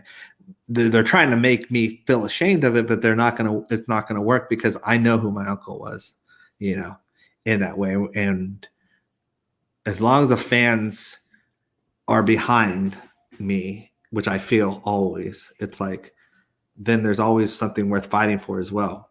That my next daughter that's coming down the pipeline, I'm fighting for them too. We've talked about this with other things, like you fight for your children as well, what they're going to grow up with in that way. And I had to make that decision when Taylor, was 2 months old. Do I spend as much time with her as I can, or do I go and defend my uncle who was always there for us and he can't defend himself anymore? Right. And I said, well, I can do both. I can not be there for Taylor as much, but I could solidify that she's not going to get picked on as much for being a Jackson. She's not going to make fun of for being a Jackson. And she's going to be proud of being a Jackson. I can do that in that way, but I can be there for my uncle, which I wanted to be there for. And I always thank my wife because it wasn't even a question to her. She could have been like, well, you need to spend as much time with it. Yeah. She understood what my uncle meant in that way. And she, because it could have been really weird and awkward, or guilt trips in that way. But she loves that I defend my uncle because it's good people need to stand up for good people. Right. It kind of comes with the territory, honestly. Yeah. You know, this is, you know, you guys are worldwide. People know you everywhere. So it's almost like you have no choice but to fight. That's all you can do. You Well, know? the weird thing is that me and Brandy, and I've said this in plenty of times before, we were the quietest of the Jacksons. We were the ones, you know, even though I had 3T and stuff, I was always like, when my brothers would talk, I would just sit in the background and all that stuff. It's like, I didn't need the spotlight. You know, I wasn't there trying to get to the mic and all that stuff. When I got the mic, then I shined because that's what the Jackson's supposed to do. But it wasn't like in interviews, it's like, oh, put the mic on me, you know, put the camera on me. I wasn't like that. And Brandy's the same way. She's very shy, camera shy in that way. But when you talk about injustice, we're there. When you talk about injustice for our family, it's even more important in that way because now we know something about that. And I love Brandy because Brandy, you know, if you knew how shy she was and like, you know, growing up and I don't want a photo of me and all that stuff, and then see her in interviews and shine like she did and be as amazing as she was because she knew the truth, not her truth, the truth about Wade. And she was just telling it. And it's just, yeah, I have a lot of pride in that way for Brandy and because that's my younger cousin. Right. Yeah. Shout out to her She was little gorgeous amazing. self. She's so cute. I'm talking about she's so cute and she's like older than me. No, trust me, we like that. Like a little girl. I just read someone say Brandy is that woman. I'm like, Brandy, a woman? Like that's how bad I am. I'm like thinking of her as my little cousin. You know, so I know. And then you said, so I was laughing because it was like, yeah, I can't get that either. But I don't.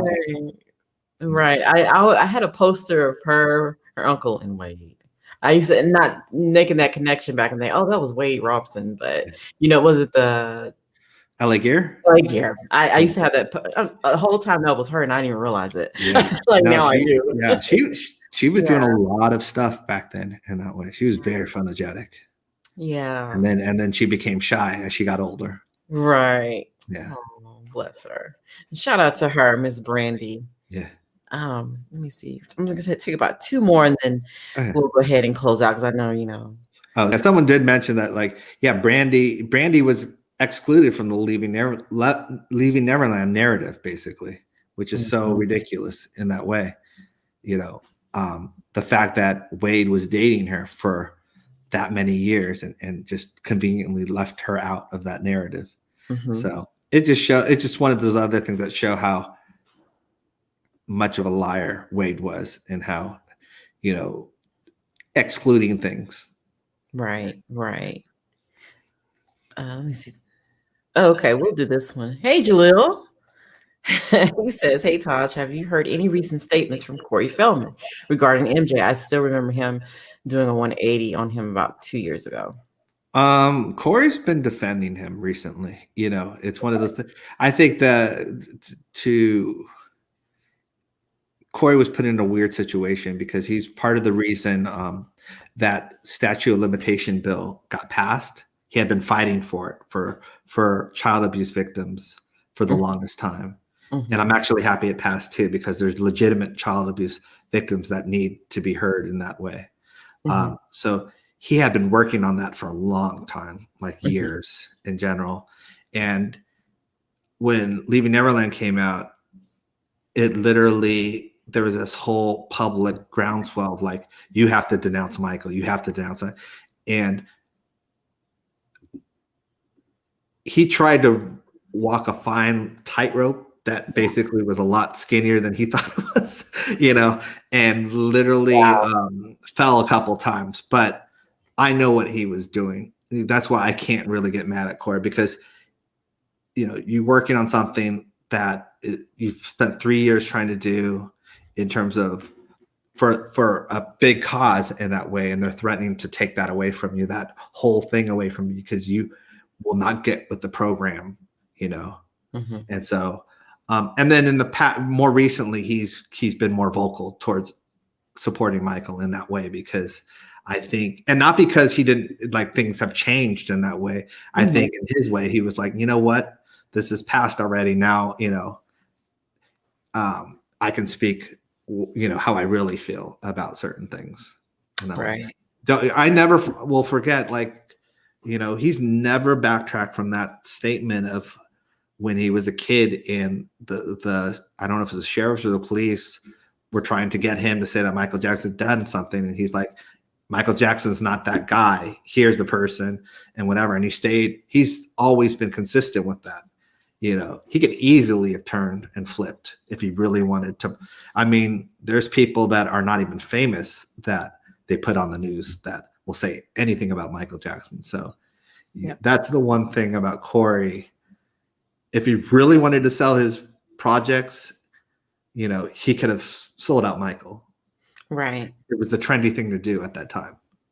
Right. And I mean, really sell them out, not just hint at something, like sell them out, like to the point where just change your viewpoint completely, like just make up something. Right. Let me see. Let's do 2 more. Where'd it go?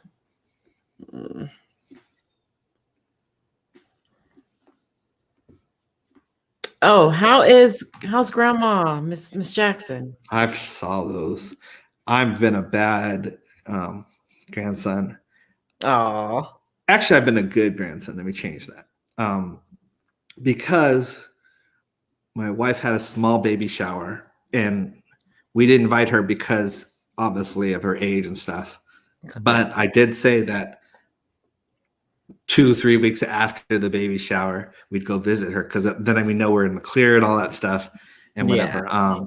And so we're supposed to visit her in between now and when the baby's done, but I haven't seen her or whatever. But I've heard from other people she's doing okay.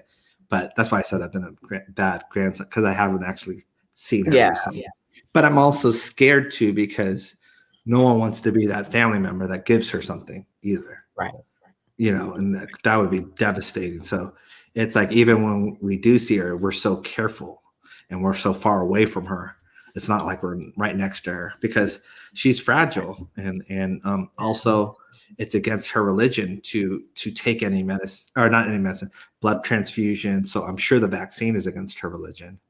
I'm not sure if it is or not. But I think I would assume it would be in that way, because it's something you're putting into your body that's not, so Foreign, that's that's man-made, that's created. I don't know. I shouldn't be talking about if I don't know. If I don't know, but just going off of what I do remember, I think that would be the case. I know if she got really seriously sick, that blood transfusions are off the table or anything like that. So. Oh, wow. Well, we just hope Miss Jackson continues to do well and all that. Amazing. Her birthday's coming up, so she doesn't celebrate, but she's everything, in that way.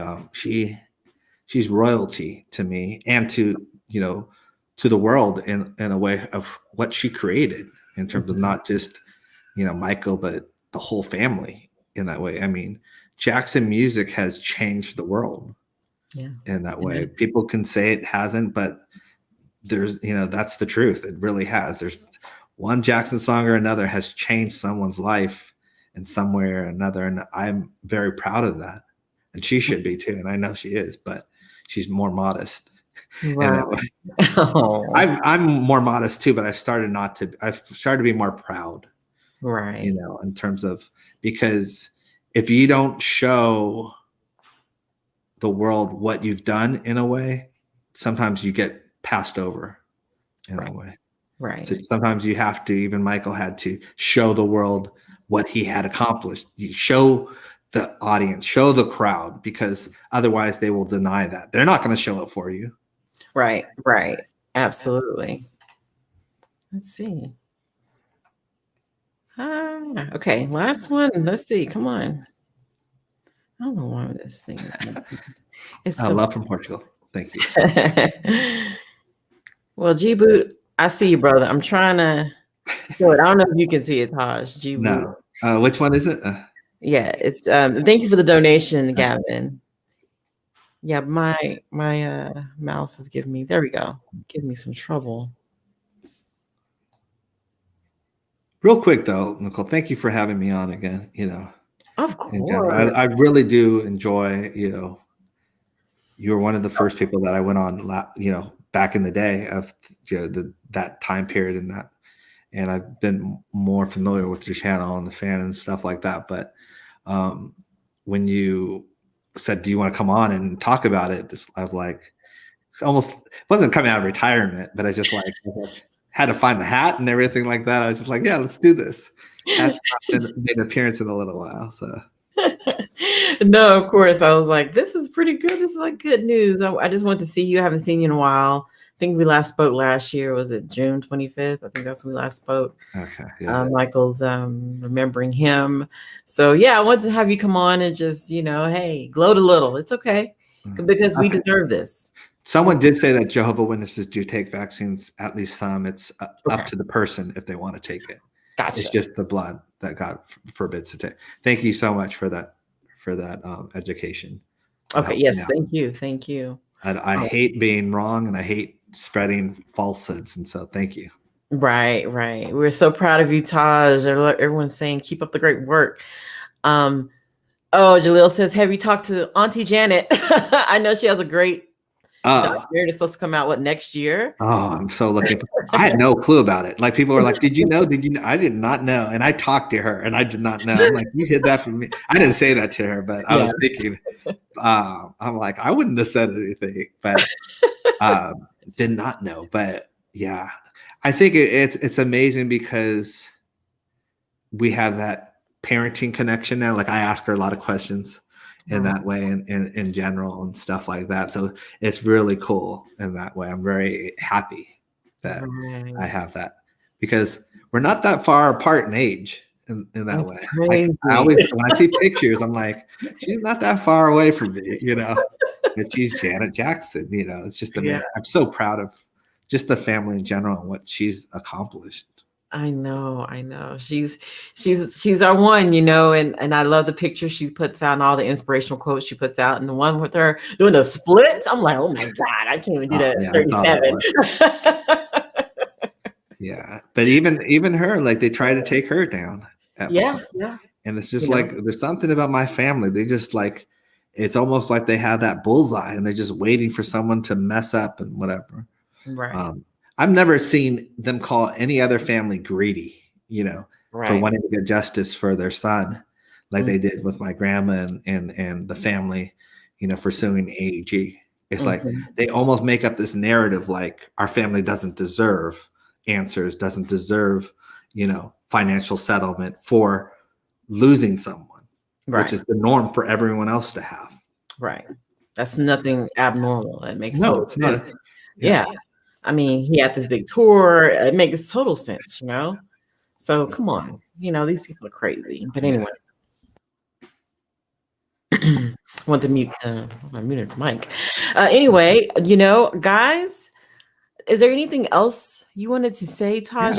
I know there's a lot of people. Let me see. No, I'll check my notes again. I feel like there was something we were supposed to. The James Baldwin quote was one, but did you have that? Yes. I always love that one because every time I see it, I always make a reference to it or in my head of like, because it's so amazing. But I'm not good at speaking when it comes to saying the quote, but that one was something that I always loved just because it really solidified what Michael Jackson had done and why it was such a quote unquote, you're not supposed to do that. You stepped out of line, basically. Here's the ceiling that we presented for you, and you broke that ceiling, and now you're going to pay for it. Basically, is what the quote, me paraphrasing and changing it up to my own lingo says is like, that's my uncle. My uncle knew he was breaking that glass ceiling, knew he was representing Black people, and he did it for us to keep going with that aspect of it. That's why it hurts me when I hear about Michael Jackson didn't want to be Black or he was ashamed of his race. There's, he's said many times how proud he was of being Black, and because he knew he was breaking barriers for us. Right. That just like people before him had done for him in general, the Sidney Poitiers and all that stuff that had broken barriers for other Black people in that way. It's always giving back and shattering something so that someone else can come through and shatter it even higher. And so I think he knew I don't know, I hate the word risk with him, but he did know the risk. He knew he was a target. Once he had that publishing company, it was like the arrows and everything was aimed at him, and he knew it. He really did know it.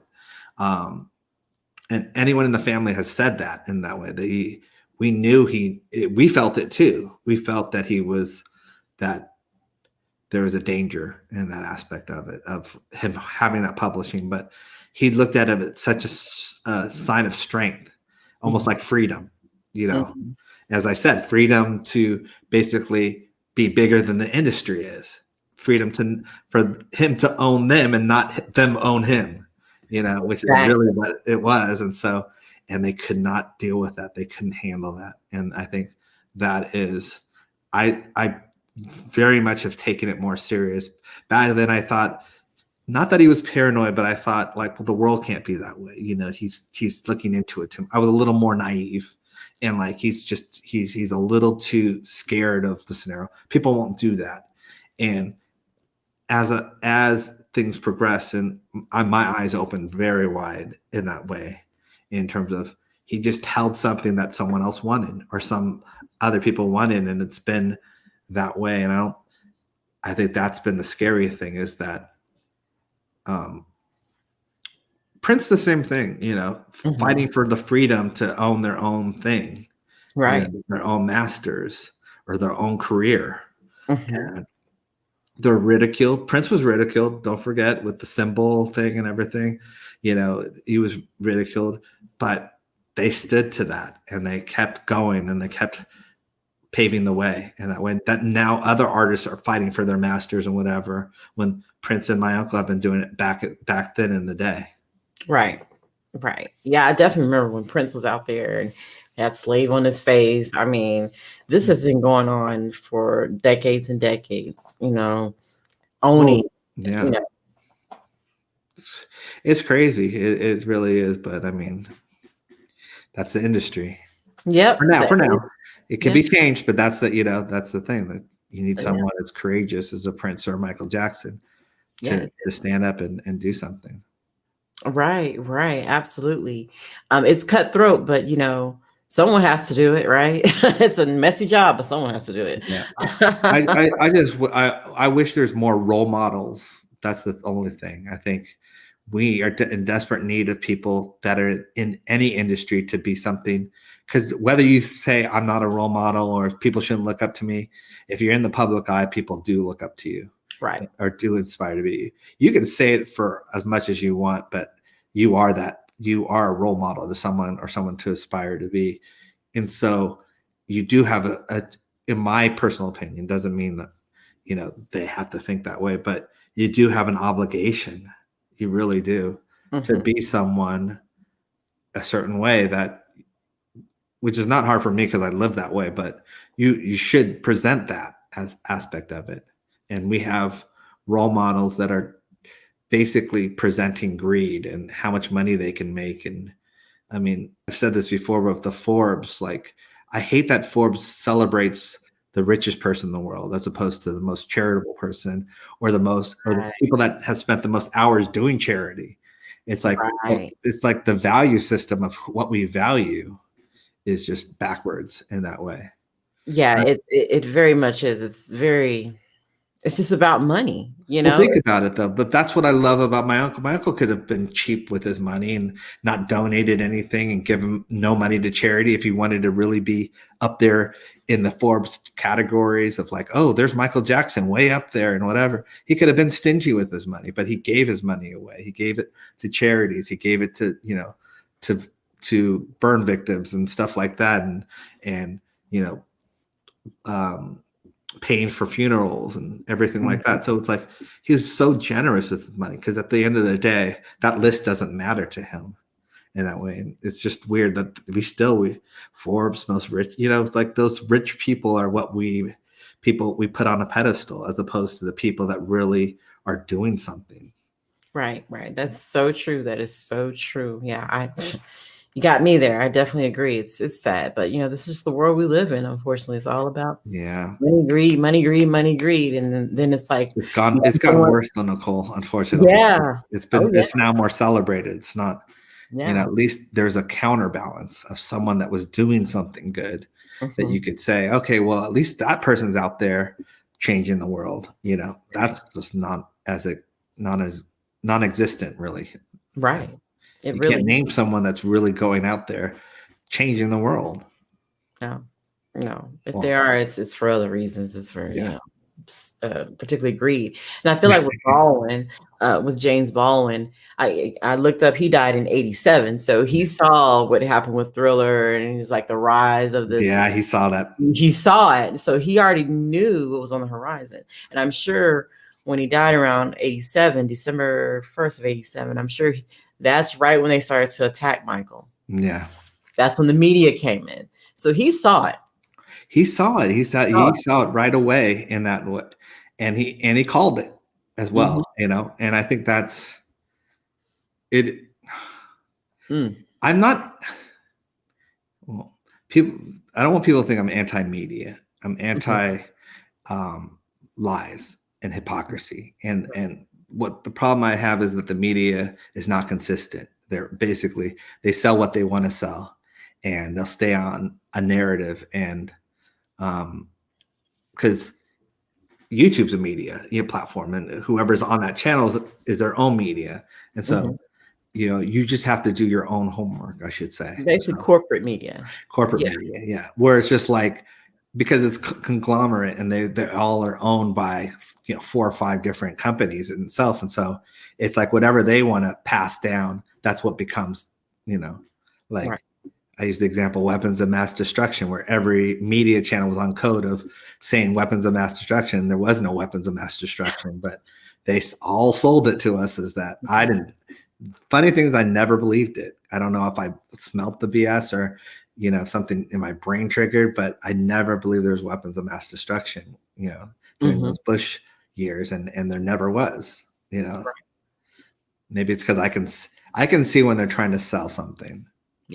Yeah. Which leads to why we talked in the first place was because they're selling that narrative of like, the state convincing, or, the judge, as if they're friends in that way. Right. No, it's to look like it's nefarious. Like, oh, maybe I bet they probably, you know how these people do to make it look as nefarious, as underhanded as possible, even though that's not what happened.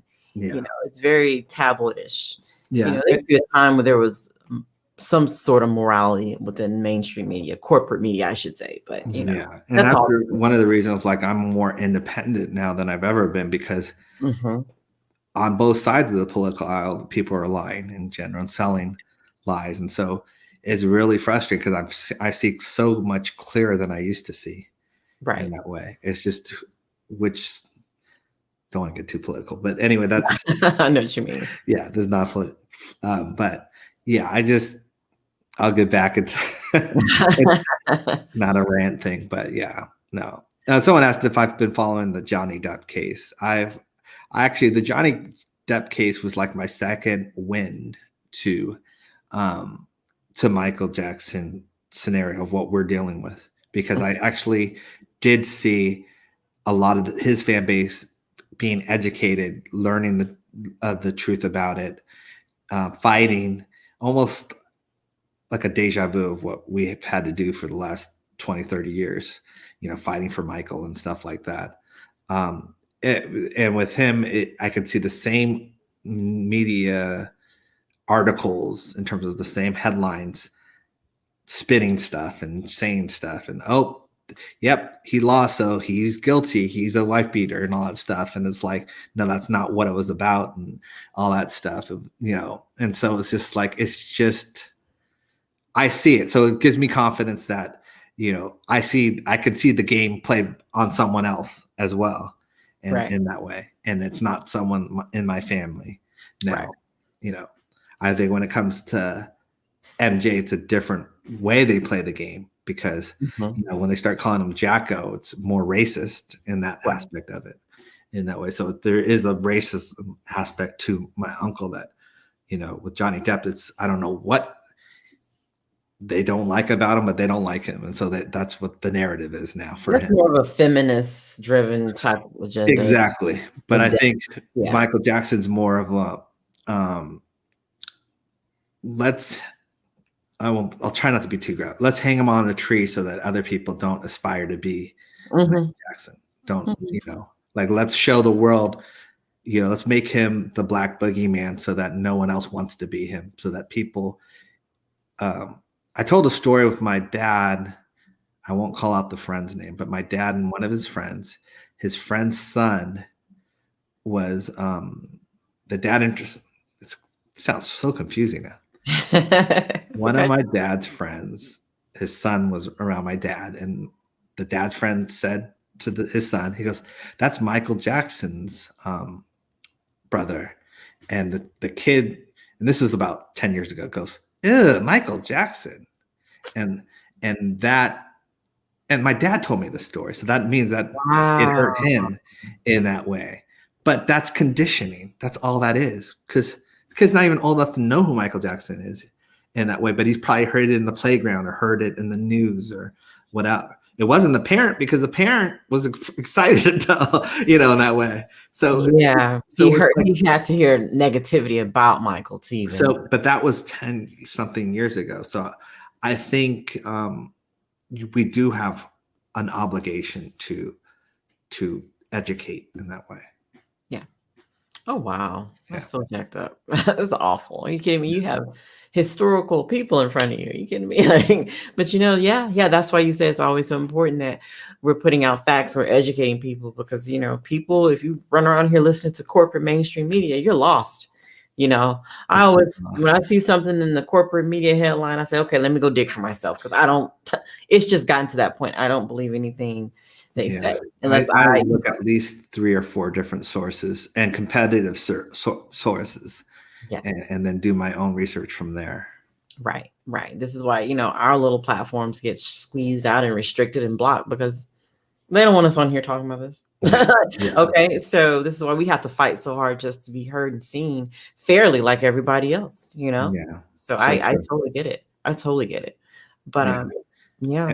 And one of the reasons also I had to be careful before. I mean, they're still appealing, but in general, it's like every time I do a live stream, every time I do an interview in general, it's like I know they're waiting for me to screw up somewhere, pick apart, or in that way. They just are. I've seen it already. I've seen them quote stuff that I've said in that way. There's an underground like hate group that just wants, I don't know what it is, the fascination. I mean, I guess it's the same fascination with trying to destroy my uncle in that way. Mm-hmm. But they just, so I've been trying to always be one step ahead. I mean, I saw one of them on here anyway, but he got, it's like, that's for me is the thing. I was like, it's not that I don't want to be forthcoming with certain information. It's just, I have to be strategic too, because I know some of that information will be used against us. And I say us, I mean the fan base or the family or the state or whatever in that way. Right. And that makes total sense. I want you to say what you feel comfortable saying, and and whatnot. I say too much sometimes, but I don't mind as long as it's the truth. Like yeah. Because my grandma had it in her one of her places. It says, if you tell the truth, you don't have to remember, anything or something like that. I just butchered the quote, but I like that because that's all it's been for me. Like, I don't sit here going, what did I say last interview? But you can totally see the difference between Wade and James. Like, they have 5 or 6 different versions of certain things. They don't even know. It's almost like they have to figure out where they're going and which version they told, because that's the one they have to sell in that way. Because the Leaving Neverland is different than their what they said under oath, or what, so it's just different. It's just a different mindset, and they'll get called out eventually.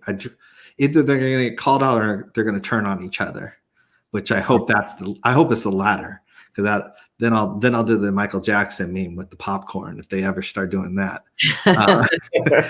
Because I've been very nice. I really have, Nicole, like, to them. I've been for what they've done to our family to drag us through this hell for 2 years. And this Wade was a friend, in that way. This Wade is the one I got into, the memorial. Wade is the one that, I thanked when he testified, in that way. It's like, it irks me in that way that I said thank you to this guy at one point. And now he's over there trying to basically rob my uncle my uncle's grave, basically. Right. It's awful. I would have never thought in a million years. I should always be skeptical, but I just never thought he would be someone that would do this. Yeah, I think you can't underestimate when someone's famous and that their need to be famous again in that way. Wade always was someone that he had things handed to him. He was famous. People looked up to him. He always had his classes in dance be sold out, or people always going, oh, there's Wade and all that. Then he went to choreography. He did amazing in his choreography with Britney and Sync and all that stuff.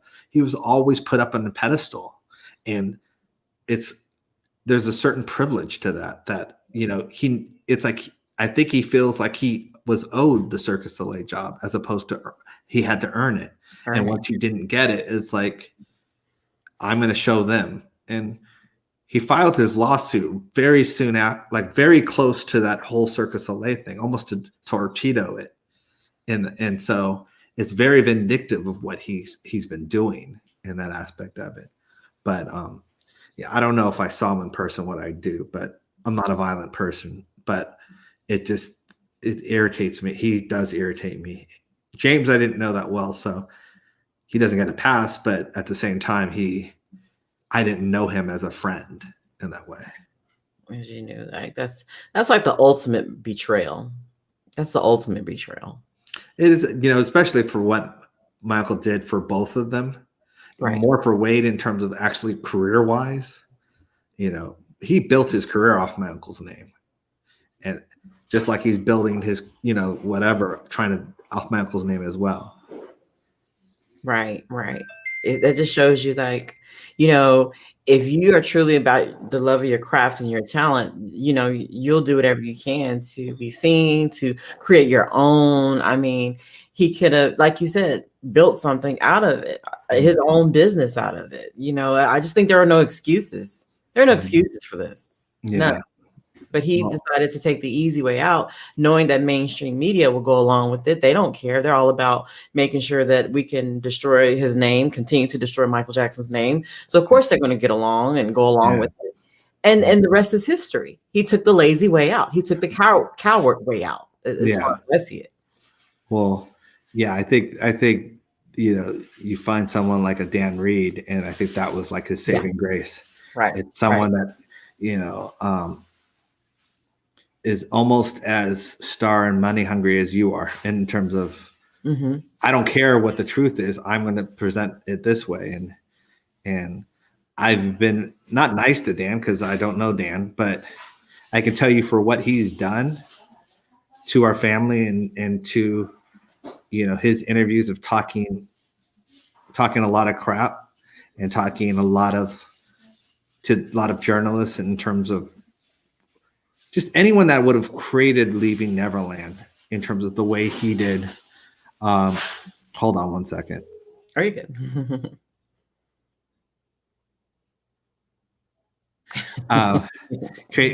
The way that Dan created Leaving Neverland almost to kill Michael's legacy. I mean, that was designed for in that way. And HBO, it's the same thing. It's like we're being nice, to be honest. We are, as a family, we are being nice to them. Whatever, because no one else would tolerate it like we have in that way. HBO should be ashamed of themselves. They should be held accountable for it. And same thing with Dan.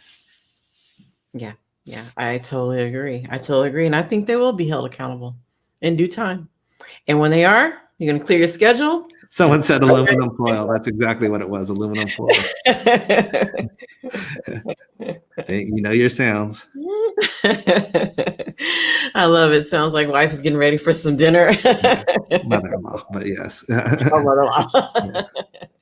Oh, nice. Right, Well, cool. hey, I'm so happy for you, your family. Congratulations. I hope all goes well Thank with you. the new arrival, baby girl. Yes.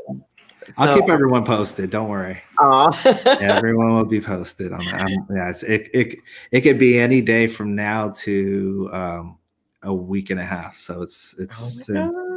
yeah. So So good. it's crunch time. I know that feeling. I had my son nearly 7 years Yeah. ago, May 14th. So And yeah. that won't get in just because some people might ask that, baby number 2 is not gonna get in the way of the series. I already hear people saying, that I always have to be like, always think about what I'm saying and what it could be portrayed as in that way. That just gives me more strength to clear this crap up in that way. Right. Yeah. But yeah, I just, as I always end everything, I'm so thankful for the fans. I'm so thankful for what they've endured itself, in terms of, and the strength that they've had. Just, it really is interesting getting strength from fans in terms of just messages or just seeing something trend as it did. It's such a for just knowing the journey that we've gone through together in that way. I mean, they really try to make Michael Jackson fans feel dirty. Yeah, like you're dirty and crazy. You're just dirty and crazy. Like, how dare you celebrate him? Yeah, you're just a bunch of sycophants that you're just glorifying and honoring and worshiping this man that he did all these things even though he was found not guilty. It doesn't matter. Not a sense of evidence or anything. Nothing. It's like it's just, yeah, I don't know of anyone else that could be put through that much torture with not a single piece of evidence. Right. It's awful. Yeah, I know. I'm tired of it too, and that's why we got to keep going. We got to keep pushing, and that's what it's going to be. Yeah, that's what it's going to be. So, thank you, Nicole, for the interview and everything. Of course, be part of this platform.